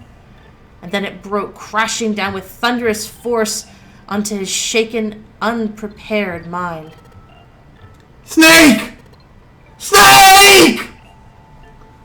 Junpei's rational mind was gone. He was driven by instinct now, and he launched himself across the floor at Snake and Ace. Or he tried to. Wait! Don't be an idiot, Junpei! He felt a hand grab him from behind. It was Seven. Before he had time to react, the larger man had pinned Junpei's arms to his sides. It was hauling him bodily back toward the door. No! No! I have to help Snake! Snake! Snake! Get off of me! Let me go! Incineration will begin in 10 seconds. Oh, damn, move! Get going! Ah! 7, Come on! 6. Damn it! I don't got a choice, kid! Probably punched him or something. Don't blame me for this, alright?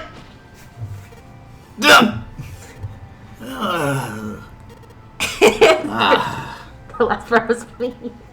5, 4, 3, 2, 1, 0.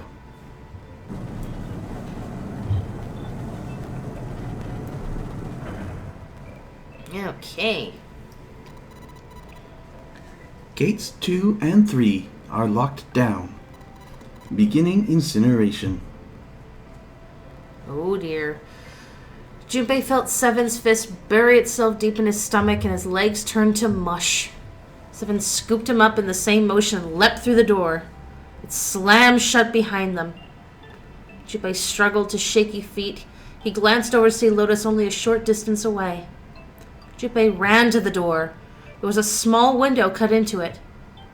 Inside, he could see Ace and Snake. Shit! Damn you all! Where's Snake? I don't see Why? Why? Why me? I don't deserve this! Answer me! Answer me, Zero! Why? Why? Zero! Zero! Ooh. Cool. Says Lith to the man being incinerated. Zero!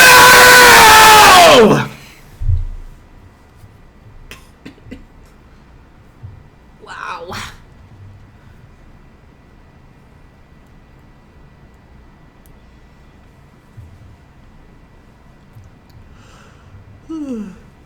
Sorry. He didn't know how much time had passed. He didn't know how long he stood there in front of the incinerator. He looked to the side. Lotus's face was ashen. And if not for the hand she put against the wall, Junpei didn't think she could have stood. Seven looked old and tired and used. His eyes stared at the floor, seeing nothing. Junpei said nothing. He simply began to walk toward the open door in the hallway they'd come down earlier. Hey! Wait, Junpei! Junpei, where are you going? He blinked at when their voices broke the silence. He stopped. You stay here. I'll go get Santa and June. You're gonna bring them here. How?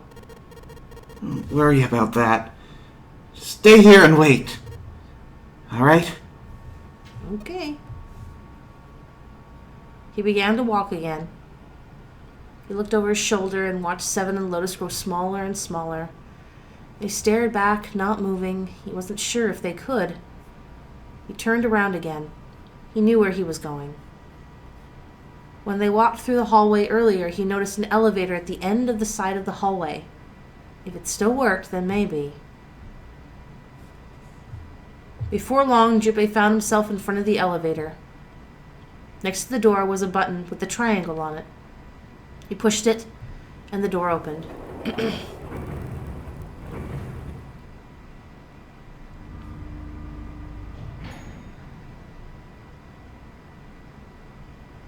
Okay. Junpei was in the large hospital room.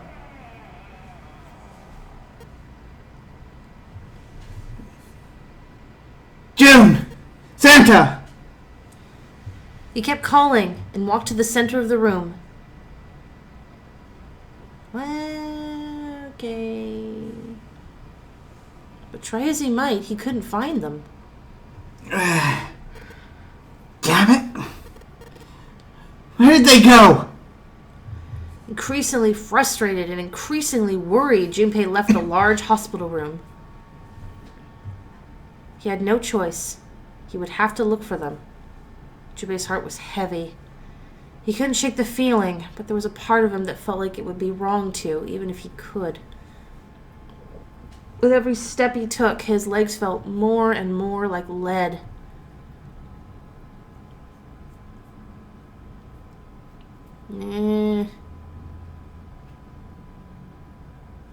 Wow. Wow. Long look around. Hello, hello, hello, hello.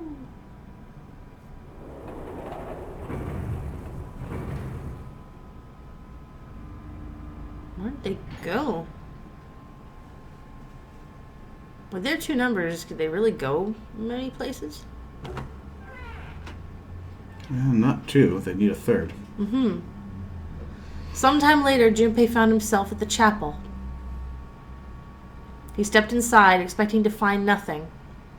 But there, on the red carpet in the center of the room, June.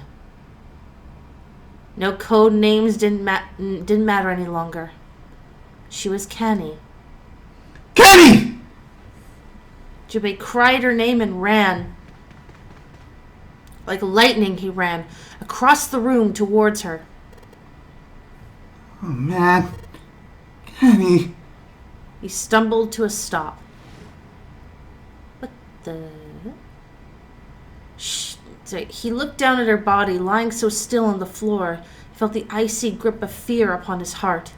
She was still, so very still. No, it couldn't be. It was impossible. Slowly, Junpei bent down toward her. His hand shook, and he felt very cold and very hot at the same time. He forced himself to look. Her back. Her back was moving, slowly. It rose and fell. Relief washed over him. Kenny! Junpei reached down and gently, very gently lifted her up. Kenny! Kenny! Are you alright? JP? Her face was pale and her lips were dry and cracked. Her eyes were blank and cloudy. They stared straight at Junpei but saw nothing. Trembling, Junpei wrapped his arm around her back. She was cold, very cold. Junpei tried to convince himself that it was only his imagination, but she felt as though she were fading away. He could feel his heart pounding frantically in his chest. Oh, man. Kenny. What the hell happened to you? You feel... JP, I'm sorry. Her voice was very faint. I might not make it. No way! No way am I gonna let you die! I'm gonna save you! I promise! Thank you, JP. Thank you so much for everything. I was really happy to see you again, JP. Really, really happy. Don't give me that I was crap! You gotta see me again lots more times! Yeah, like we heard that line before. Just gotta hang on, alright, Kenny? JP, did you know? You mean a lot to me when we were kids. I liked you for a long time, JP. A really long, long time. Junpei's vision had gone blurry. It took him a moment to realize his eyes were filled with tears. He could feel a piercing point of heat deep in his heart, like a white-hot flame. He looked down at Akane. Game over. Huh? There was a crack of static from above his head, and a voice spoke. 0. You son of a bitch! Where are you hiding? Junpei frantically scanned the ceiling for the source of the voice. I am right here. I've always been close to you. What the hell are you talking about? No matter. I will tell you again. Game over. This game has ended. Yeah, I think you took over an hour to get away. No, it hasn't! I'm not gonna let it end yet! I gotta get out of here with Canny! You can't. That is impossible. Why? Because you chose the wrong path. The wrong path? That is correct. Your path was inevitable, however. Admit defeat. Where there is shadow, there is light. Huh? Where there is light, there is shadow. So it goes. What are you talking about? It matters not. The loser has been decided. I told you, I'm not gonna lose! No. You misunderstand. You haven't lost. Eh? I have lost. What? Jubei didn't have time to ponder what that meant before.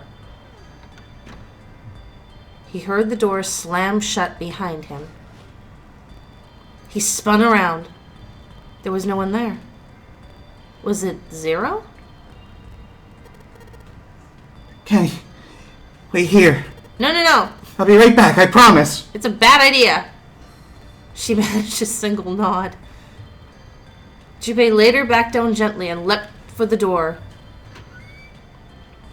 He yanked it open and shot outside. No one. The hall was empty. There was nothing moving anywhere. Damn it! Okay, go back. He didn't want to leave Canny alone any longer than he had to, so Junpei turned around and headed back to the chapel. And she's gone. Of course. Kenny? She wasn't there. She wasn't anywhere. She'd been lying there on the floor just moments before, and now she was gone. Oh, God. No. Where is she? Kenny! Kenny! Kenny! Kenny! His cries split the heavens themselves. He screamed until his voice gave out. Then he screamed some more. But there was nothing. No answer. His voice faded away, and all that remained was cold, unfeeling silence. It was then he noticed it. A strange smell. One he smelled before. But the smell of a peculiar white smoke. 9 seconds later, Junpei's mind winked out.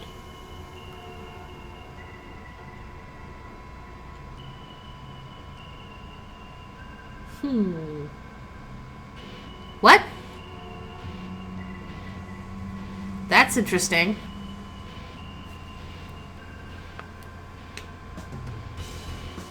Interesting.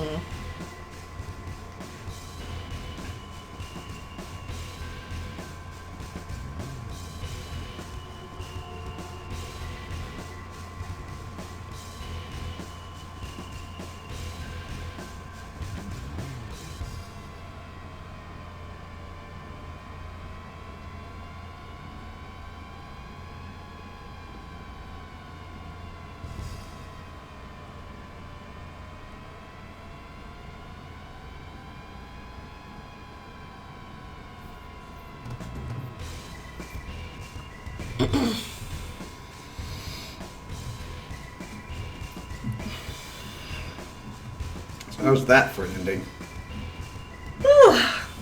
Very good. Just gets more and more confusing. Really? They're just starting to unravel everything. This when they think that we figured out who Zero is. Maybe he's in your head. Maybe you're Zero. What, you're thinking it was Snake? No. I'm thinking. Well, actually, I thought it was Santa. The end, or is it? But, I mean, he looked around the room and he didn't see anyone, and yet the door opens and closes?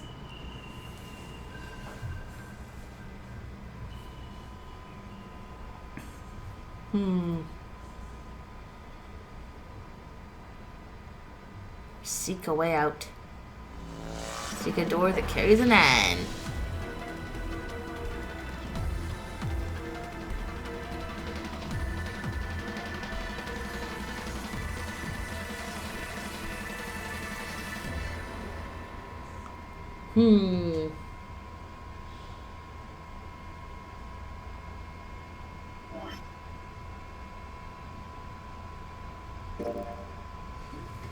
So, we have finally completed our first non-standard ending.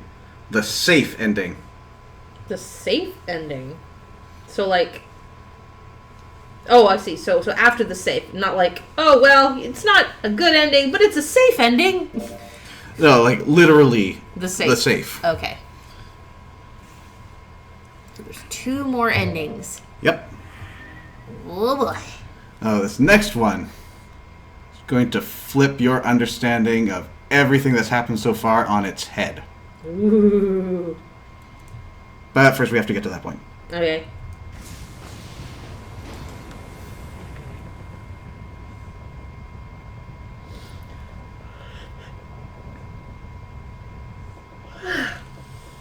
Man, I have never been here before.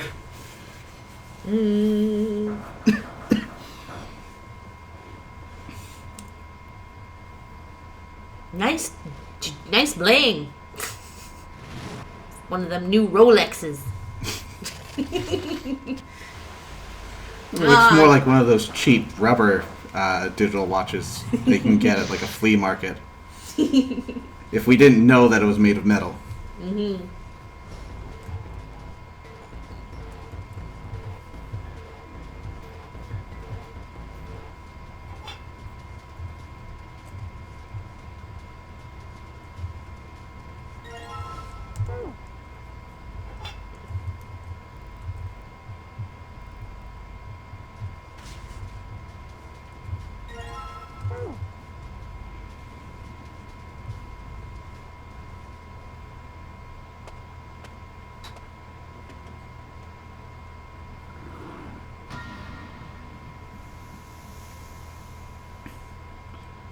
Now, we're not going to be able to complete this run tonight, but we're going to be getting as far as we can so that we can get right into the thick of things next week.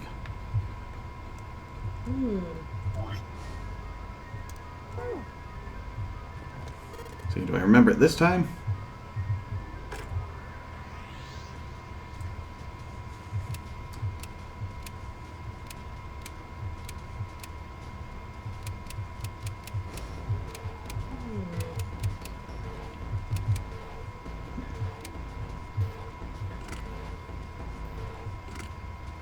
I do not. The other one should be that.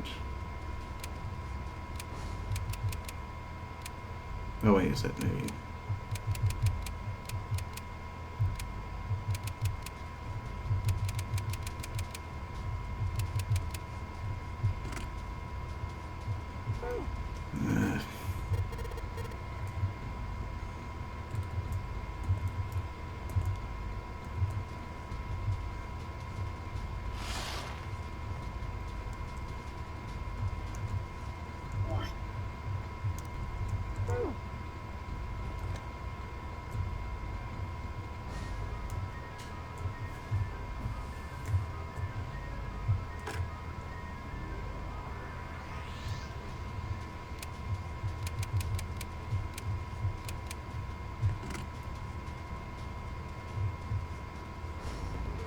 Change it on me, or no? I probably just don't remember.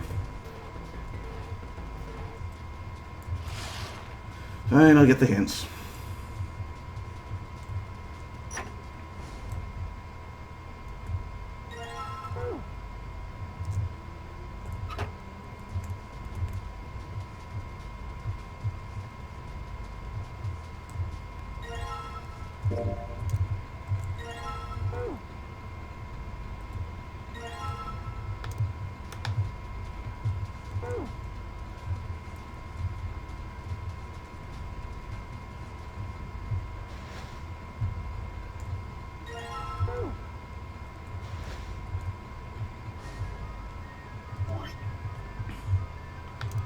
Okay, so 0. Oh, did I have the wrong suitcases yet again?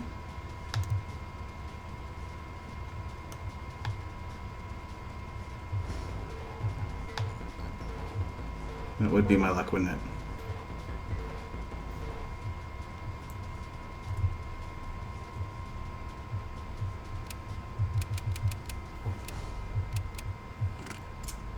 There it is. Why do I keep thinking red is the small number?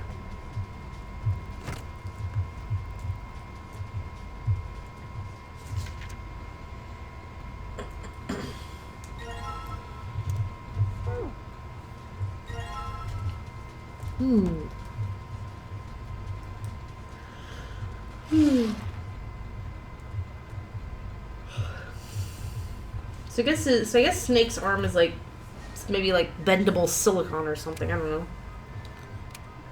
Whatever it is, it's realistic enough to fool everyone here. I know, even Zero, or maybe not. Maybe Zero knew that too.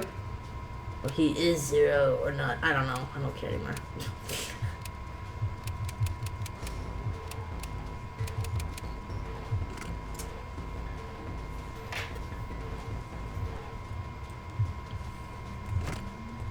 I would certainly hope you cared.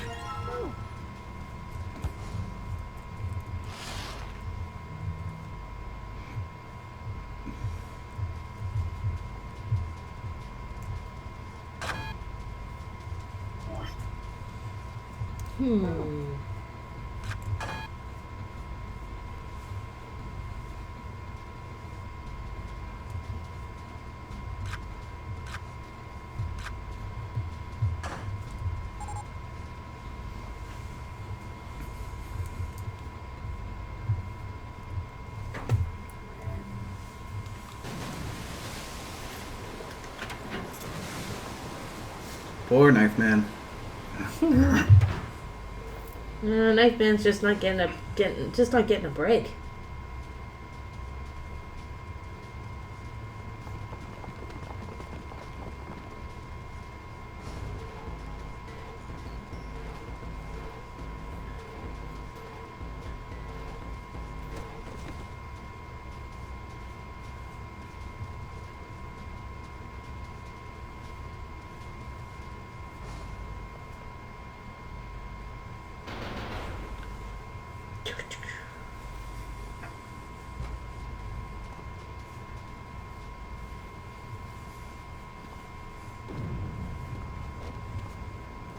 Yay, it's the love of my life who will definitely live to the end of this one.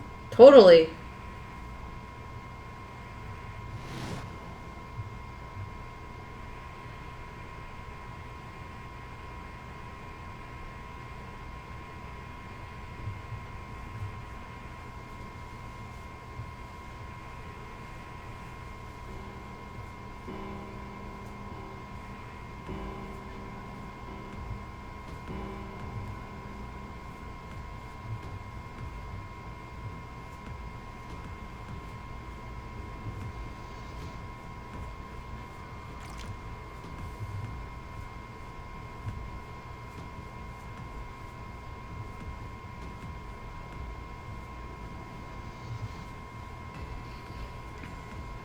Astrology and metal doors.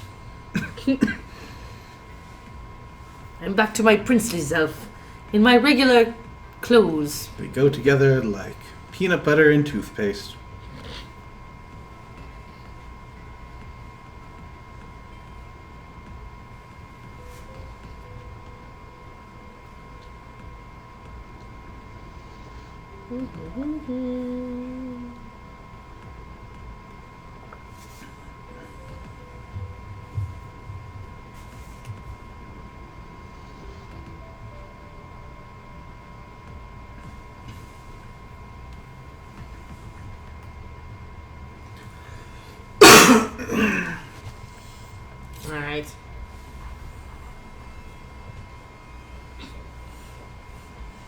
What are we gonna do now?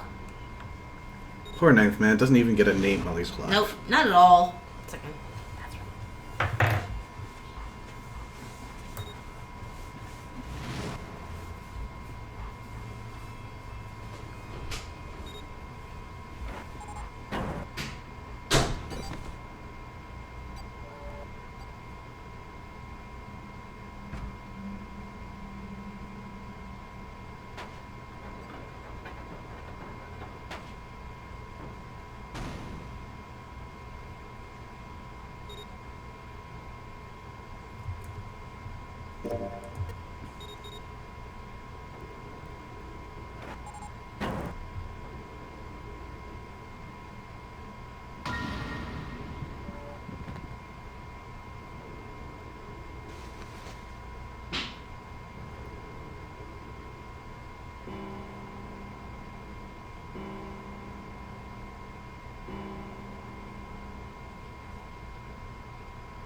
Ace, you were such a good guy. You wanted us all to stick together and believe in ourselves and hope and Spoken like a CEO. justice. It's only Not surface justice. deep. It's only surface deep. Okay, so for this next route, our first important decision will be to go through door 4. You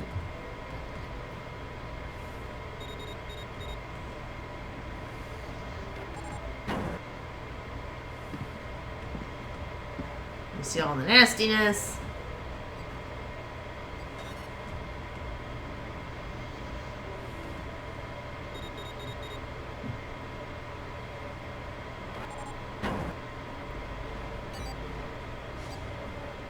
We run!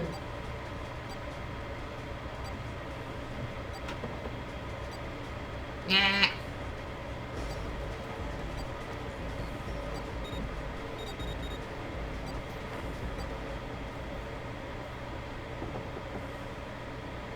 Alright.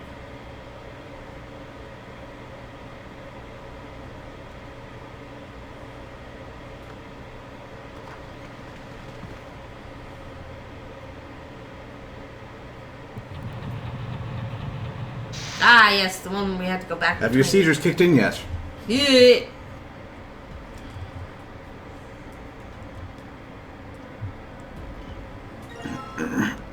No, we only did this once before, so I'm not quite the wizard I was.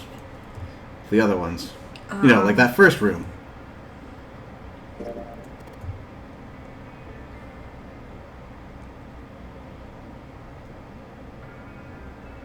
I think it had to do with like the pictures Yeah, in the tile. We had to find the hidden tile in the shower.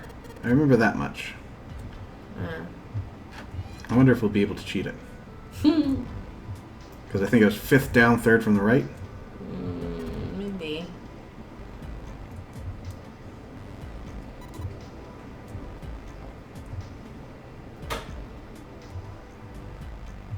Map.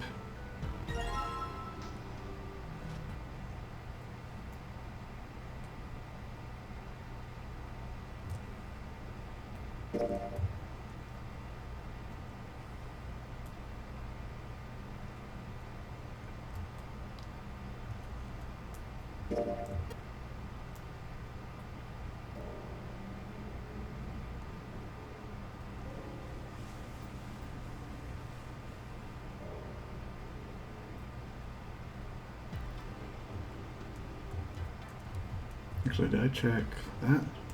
Yeah, I did.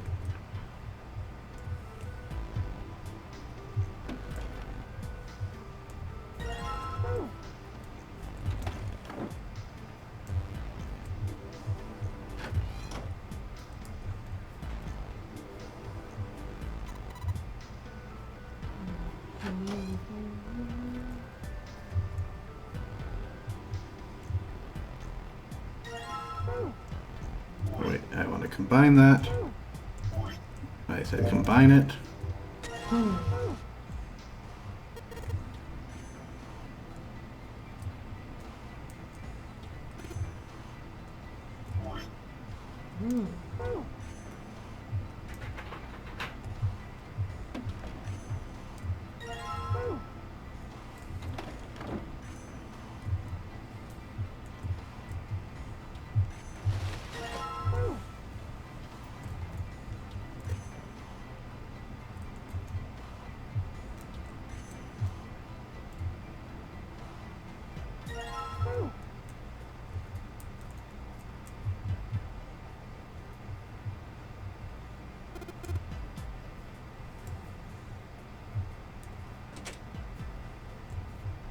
Alright, pull that shit open.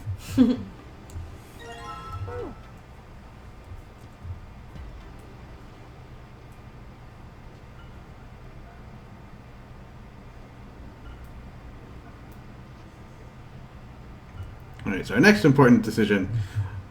Leave no Clover behind. No, Clover left behind. We'll protect you, Clover. Protect the sweet cinnamon roll that might axe you in the back if she snaps. Why are you protecting cinnamon rolls and not devouring them?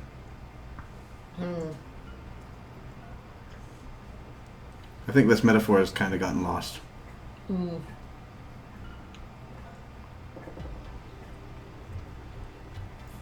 Also, Lotus there letting slip that she knows what Nona means.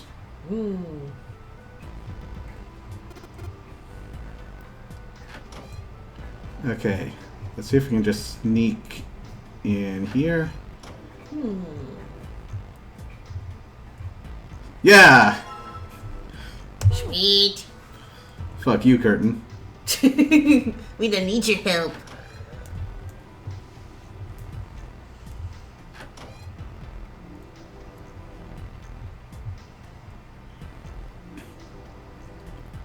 Alright, Funyarimpa. Come back to us. Puppy!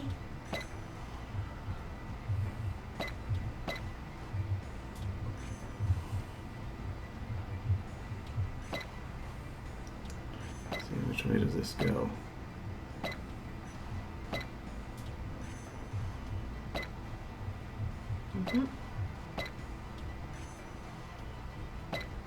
There we go. Yeah, switch them, I think. Yeah.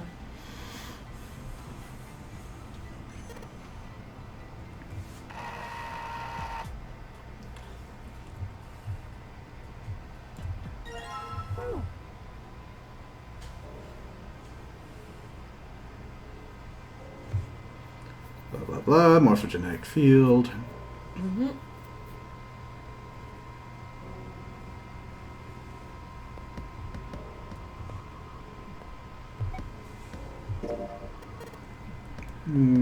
Maybe a dog? See, you've got the head here, and these are the front paws. And these are the back paws.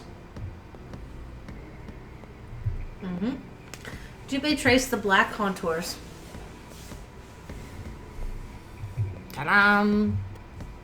See? Ah, I see it. Guess you've got a point. Santa, despite his constant aloofness, was clearly impressed. Junpei glanced over at Lotus. She looked stunned. How did you know? You're right. I didn't think you'd have been able to guess that. For a brief moment, Junpei felt a swell of pride. So? Now we know what it's a picture of, but I don't see how that helps us. Lotus nodded and began to speak. And then... We're back to where we were. Feels good to show up, Lotus. Yeah.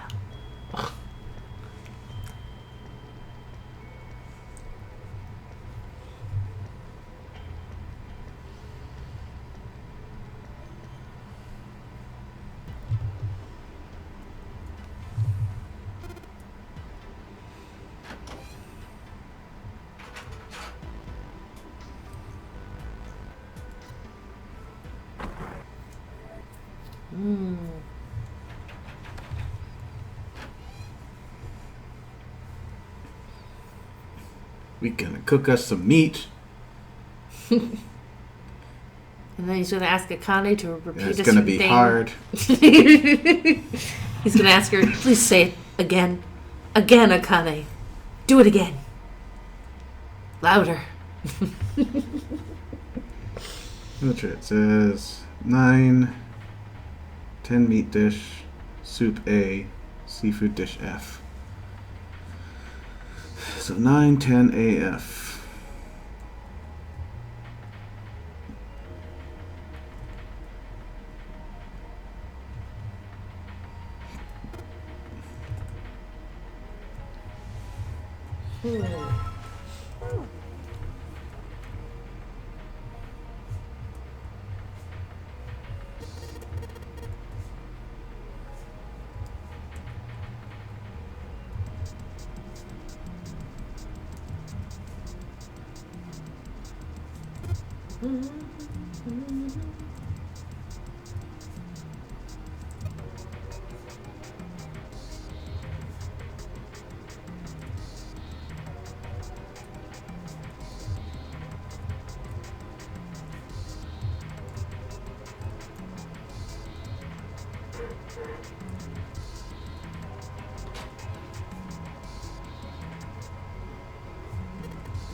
It's cheese. It says so right on it.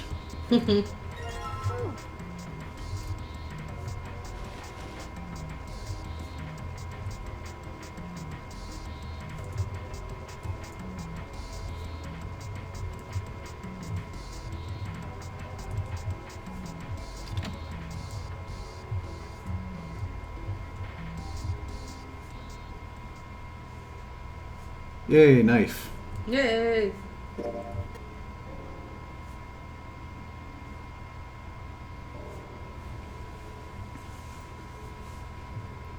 I should hold on to this. Ooh. It's sharp and useful.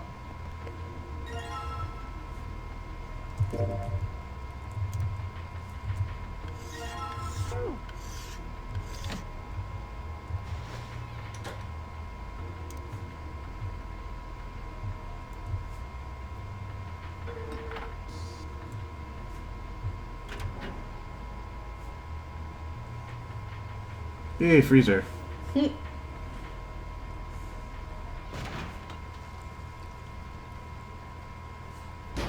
Oh no!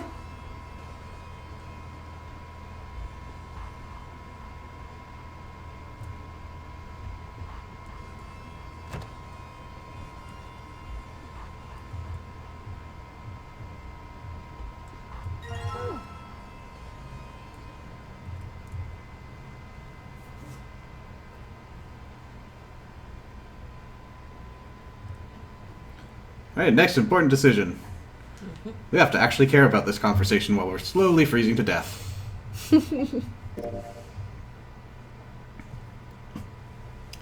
It did seem rather odd to Junpei, and he couldn't help but think about it. June answered. But it can turn into a liquid. Let's just quickly grab some It's context. again-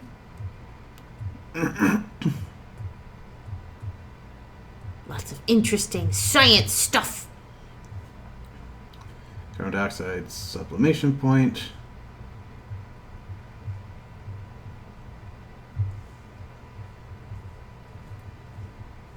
Yeah, so why dry ice doesn't turn into a liquid before it turns into a solid.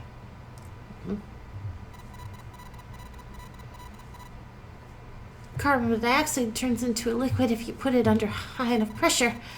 But at 1 atmosphere normal air pressure, it won't turn into a liquid, right? That's right. Instead of melting, it'll do what's called sublimating and change immediately from solid state into a gaseous one. See, that is weird. There's a liquid between 32 degrees and 212 degrees. What archaic measurement system are they using? So, why isn't that the case for carbon dioxide? June replied with an answer that stunned both of them. There's a kind of ice that doesn't turn into liquid when it goes above 32 degrees. Sorry. I heard about it. Its melting point is 96 degrees. Ice with a melting point at 96 degrees? You mean there's water that freezes at 96 degrees? Yeah. Well, you can almost look at it as ice that won't melt until it's 96 degrees. Water that freezes at 96 degrees. Ice that won't melt until it's 96 degrees. Jimmy was cold as hell, but this was too interesting to ignore. He did his best to warm up by rubbing his arms and stamping his feet, then put the question to June. Ice 9.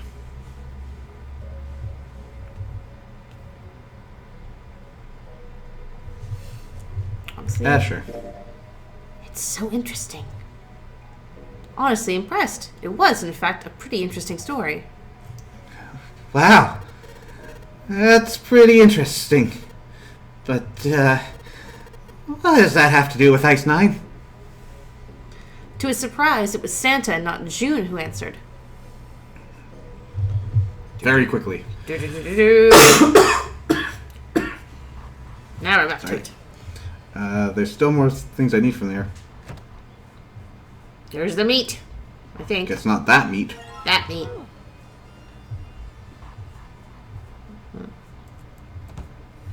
I swear you need that chicken there.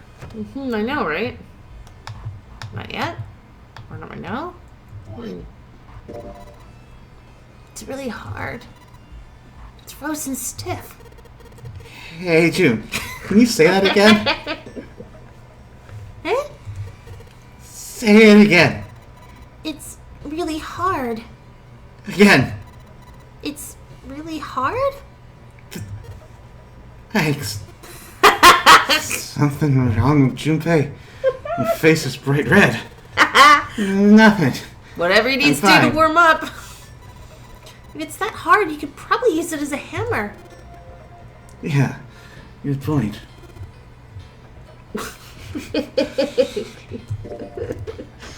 Now that's just getting full of yourself, Junpei.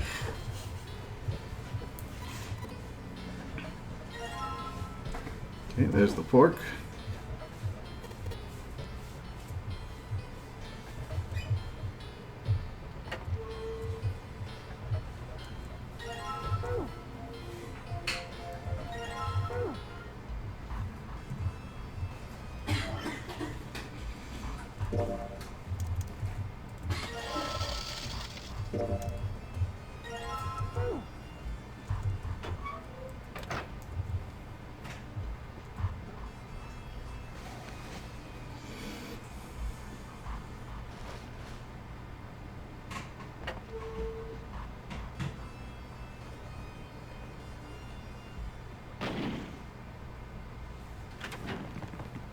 And we're out.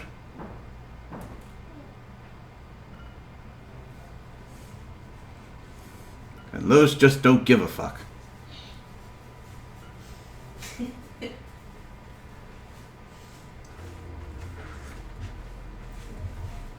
Like, my gosh, I'm still here. Get over yourself.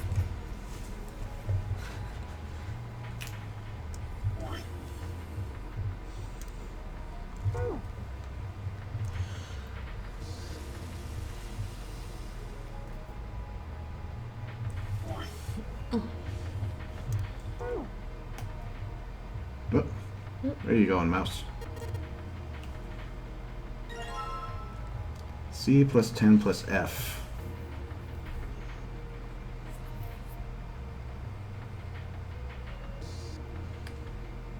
see, that's... Oh, right, because hexadecimal. So that is 12 plus 16 plus 15.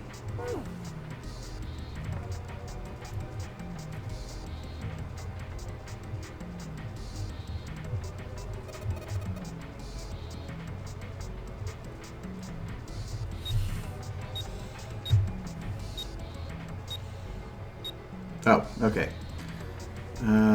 12 plus 16 plus 15. 31 plus 12. 43.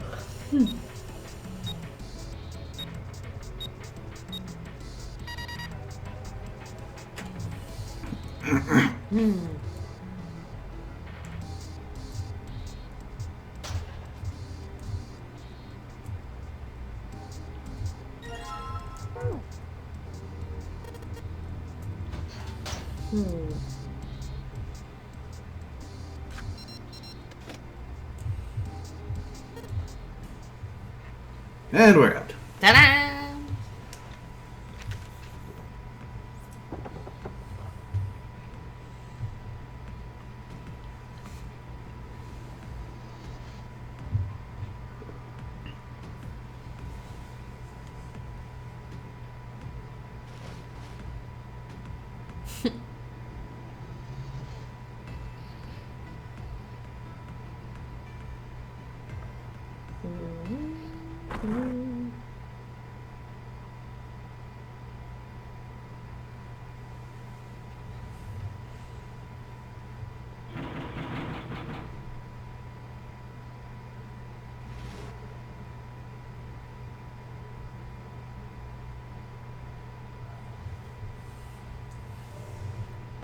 Snake! Yep, he's still alive. Just so good to see you again.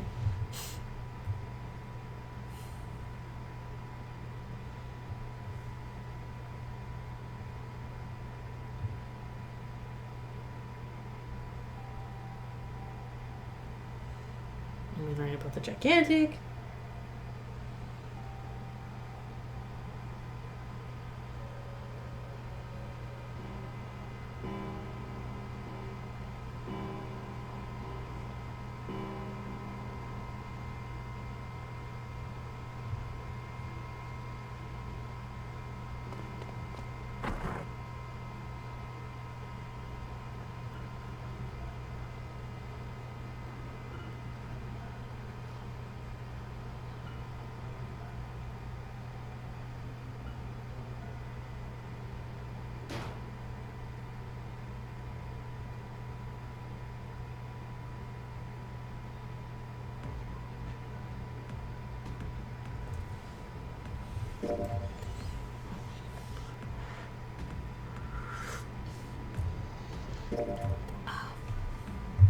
And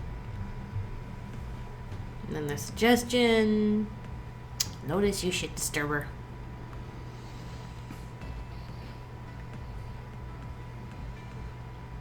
We call people like that a homewrecker. Not to open this old can of worms again. And not to say that she looks bad for her age or anything, but I'm noticing she legitimately has gray hair. Where? Where? Lotus? Yeah, where? I didn't All of notice it, except for the blue streaks. What? Really? It's super easy to pass it off as black in your mind, but that's actually gray. Really? It's hard to tell with anime-styled characters sometimes. I mean, Santa has white hair, and then we got Lion. He's got like noticeably gray amongst his brown. Lion? You went to Lion instead of Ace? Ace. Well, he called him that, or in his At head. the very beginning, yeah. Yeah, that kind of sticks in my head because of the way his hair is shaped. Yeah, see? I thought it was like a bluish black, like that off-color black to help you shade it in. Yeah, absolutely agree with you, and I think the only black-haired character might be Junpei. I can't remember if he's brown. I think he has brown hair. Yeah, if you look at that literally, it is gray. Color. I think that's just a color choice. In my honest opinion, having colored characters with black hair before, using perfect black is a bad idea. So using an off-color black is easier. Also helps. I mean, the other distinguish it. option here is the art is shit, so. It also just helps distinguish hair color shades from like shades that are used on clothing too. Hers is a little more blue tinted than the black that's used for people's clothing, which would be the reason why they used a blue highlight.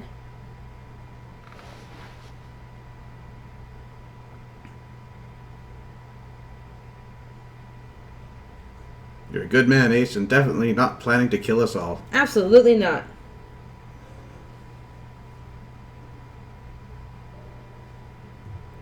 Alright, so next important decision. We go with 7. 7, our buddy, our homebro.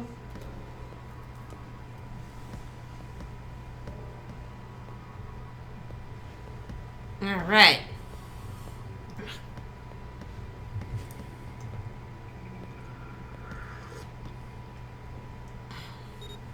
All right. And then run like crazy.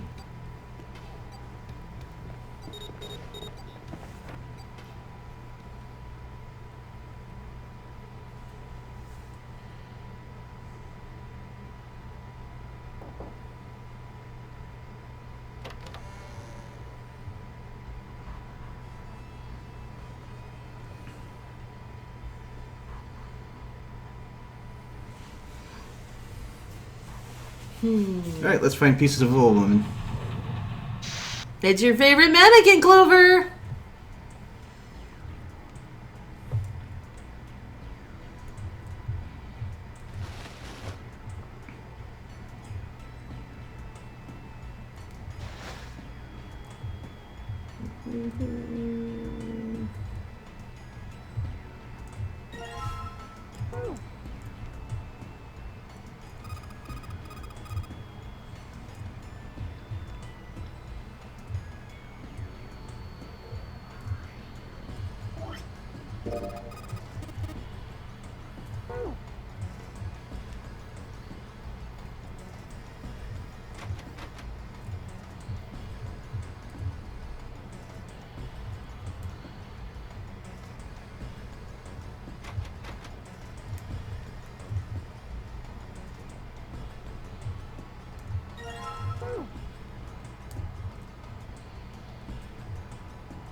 Okay, can't get that yet.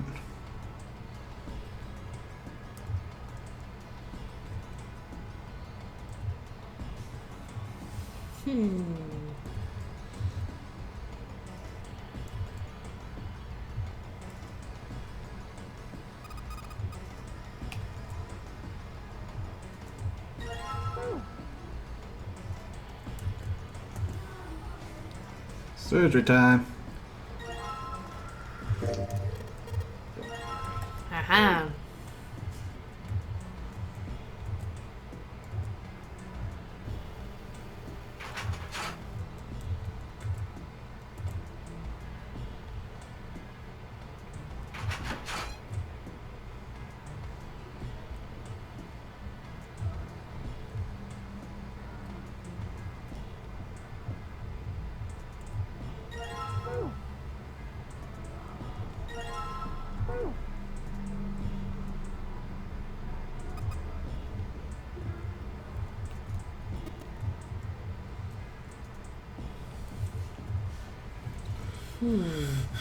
Salt and knuckle.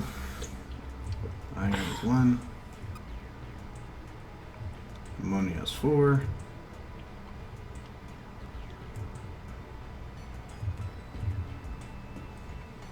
Two, 7, 8, 9. Small is 9. Carbon dioxide is easy.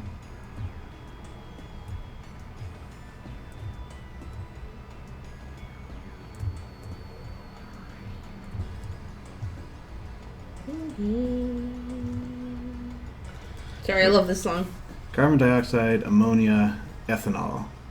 So ethanol is 9, ammonia is 4, carbon dioxide is 3. 349.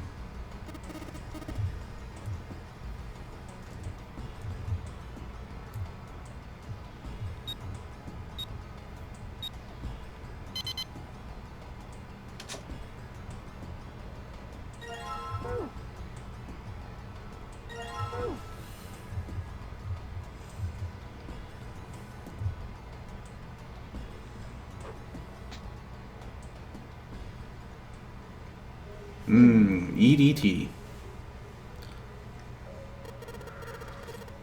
Like the molecules were communicating with one another, transmitting information in a way humans couldn't perceive. This phenomena spread throughout the world. Right? Like Ice 9. Sorry. Junpei looked up at 7 with half a smirk. 7 stared at him, dumbfounded.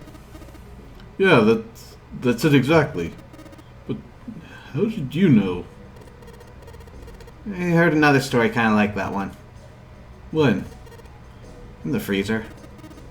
What? The freezer? Junpei told 7 about the story he heard from June in the freezer in the kitchen. How one day glycerin began to crystallize, and the story of ice that wouldn't melt at room temperature. Then, when Junpei was done, 7 looked thoughtful and absent-mindedly rubbed the scar on his chin. Ice that doesn't melt at room temperature, huh? That sounds familiar? Yeah, hold up. I feel like I can remember something. It's right there. 7 squinted. His eyes stared off into space, as if he were desperately trying to focus on something far away. Do you... What about Ice 9? This is the next important decision you have to make. Do you know about Ice 9? Ice 9. Ice 9. Ice 9. Ice. Suddenly 7's eyes shot open. That's it! I remember now! That woman! She's on this boat! That woman? Alice! Who's Alice? Come on! The woman who won't melt at room temperature! It became clear to 7 that Junpei had no idea what he was talking about.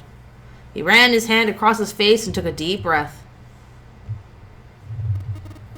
You know how the Titanic sank on April 15th, 1912, right? Yeah. 1,500 people died. Worst maritime accident in history. What about it? Did you hear about the boat that was sent to collect the dead bodies? I think that was the RMS Carpathia, right? It was a cruise liner, just like the Titanic. Nope. That was the ship that picked up the survivors. The ship that collected the dead bodies was the CS McKay Bennett. The McKay Bennett showed up on April 17th, 2 days after the accident. It set out from Halifax, a port in Canada, and recovered 306 bodies. The Atlantic that far north was really cold. Would have to be for there to be icebergs and stuff. Anyway, the bodies they pulled out of the water were frozen solid. This isn't a very nice story. So, what happened next? Well, they say the McKay Bennett recovered something more than just dead bodies. There was various bits of stuff floating around in the water. Things the drowned had carried with them, or stuff dislodged as the ship sank. One of the things they found was a coffin. A coffin? Yeah, a wooden one. The craftsman who made it must have been pretty skilled. It wasn't just a wooden coffin. It was all wood. There were no nails or reinforcements, and there were no gaps in the wood anywhere. It was airtight. The crew got pretty curious about what might be inside and opened it up. They had to get a wedge and hammer it open. It was so well made. Inside, they found a woman. Or I guess you should say they found the dead body of a woman. Her hair was thick and black, and her skin was deep brown and didn't show any signs of age or decomposition. They say that she looked gorgeous, like a goddess. She was obviously dead, but everyone who looked at her said she just looked like she was sleeping. Her skin was so lifelike, she looked like she might walk up any minute. Might wake up any minute. She's gonna walk up and leave that boat. She didn't, though. Like the rest of the bodies they found, she was frozen solid.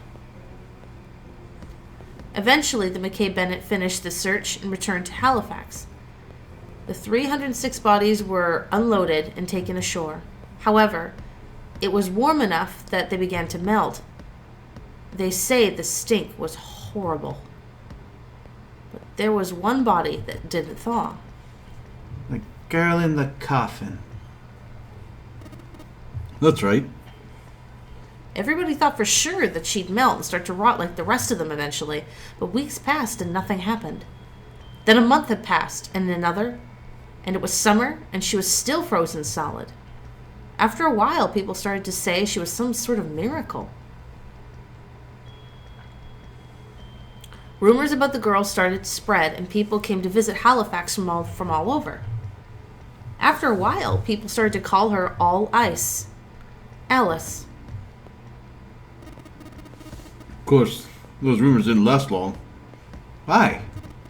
Well, she up and disappeared. One day, Alice was there. Next, she wasn't. They say someone snuck into where they were keeping her and stole the body. With the body gone, the rumors followed pretty quickly. And after a while, no one remembered her. Might be able to find something about her if you could find a newspaper from back then, but that's about it. Wait. You just said she was on this boat. Yeah, I did. Alice has got to be somewhere on this ship. Now, why the hell would you say something like that? 'Cause I know. And just what is it you know? What happened to Alice after she was stolen? Junpei gulped. Alright, tell me. What happened to Alice? Seven nodded slowly and took on the look of a man recalling something long buried. Well, around that time, the word was that there was a thriving black market in New York. I mean, I'm sure there still is, but this was special. All millionaires from all over the world. I've heard that Alice went up for auction there. The person who won the auction was Lord Dashiell Gordain. You've heard that name before, right? Sir Gardain. Didn't he tell us about him when he talked about the guy gigantic? Isn't he the guy who bought the Gigantic? The Titanic's sister ship. Yeah, that's him. Though I guess he hadn't done that yet. What do you mean? Gordain bought Alice in 1912. Then, 4 years later, in 1916, he bought the Gigantic. And he hid Alice somewhere on the Gigantic. Nobody knows where. He died in 1931. Apparently, died without ever telling anyone where Alice was hidden. However, What? well, he did have one close friend who asked him, "Where is Alice?" And he said, "Alice sleeps in a small chamber past the Forest of Knowledge, beneath the navel of the Gigantic." What the hell is that? Some kind of riddle? Your guess is as good as mine. Seven threw his hands up in defeat. So that's it. Whatever you think, I believe it. She's hidden somewhere on the Gigantic.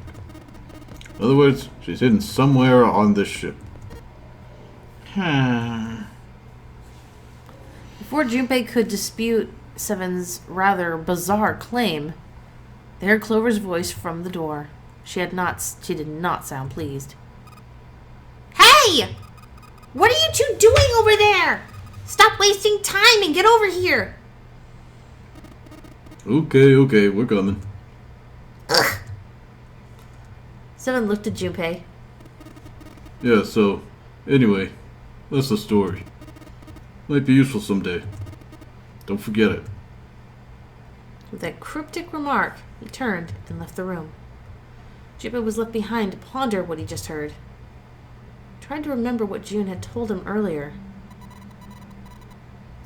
That mummy wasn't just a normal mummy. They say that she was frozen.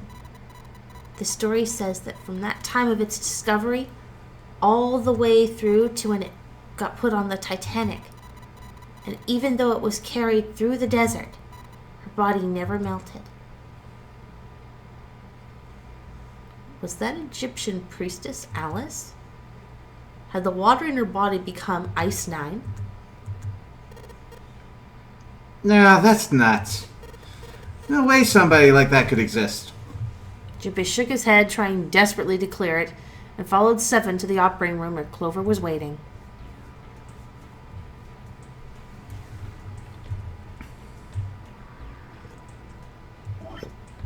Sorry for my hiccups now and then. My throat is really sore, so when I try to speak, it hitches sometimes. Not sure what I did to open this, but cool. I made myself some tea to make it a little easier, but it's really hard.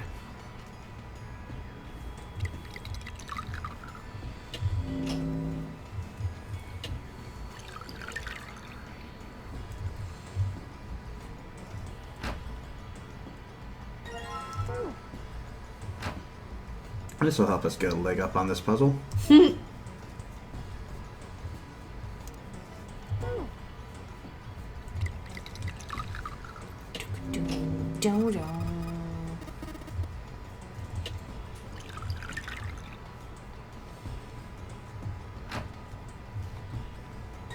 I already used that pun.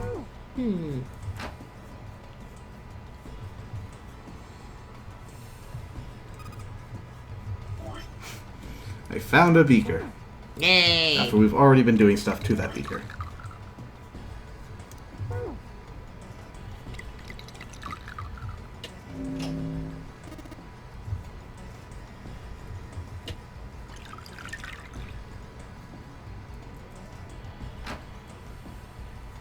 It's a nose.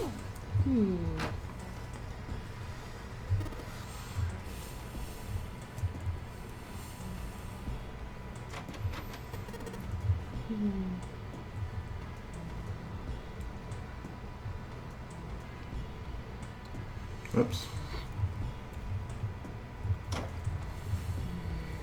360 rule. Or 180, sorry. 360 isn't a rule at all. Please confine your action to 360 degrees. And no more.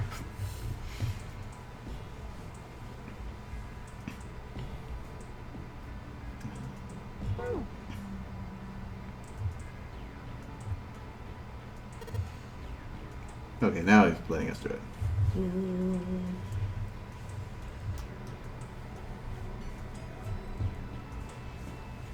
Now, if I remember correctly, it's the heart that swaps. Or rather, it doesn't swap. And I think the arm?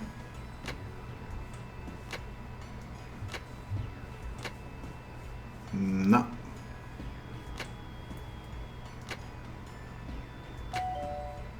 Oh, it's everything but the heart.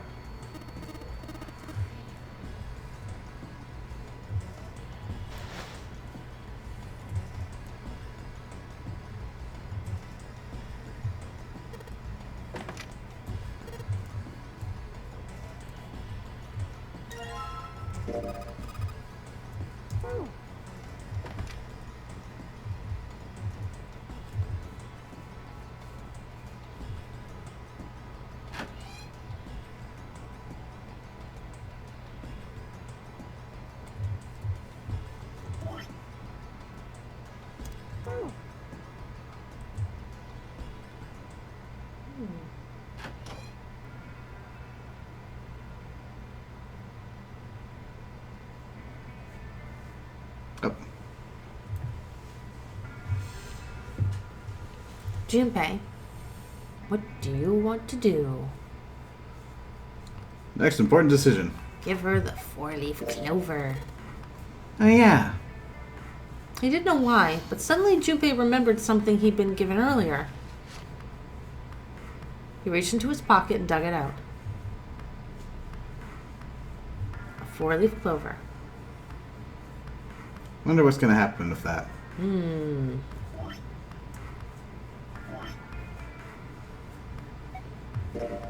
But we're gonna have to wait to find that out. Okay.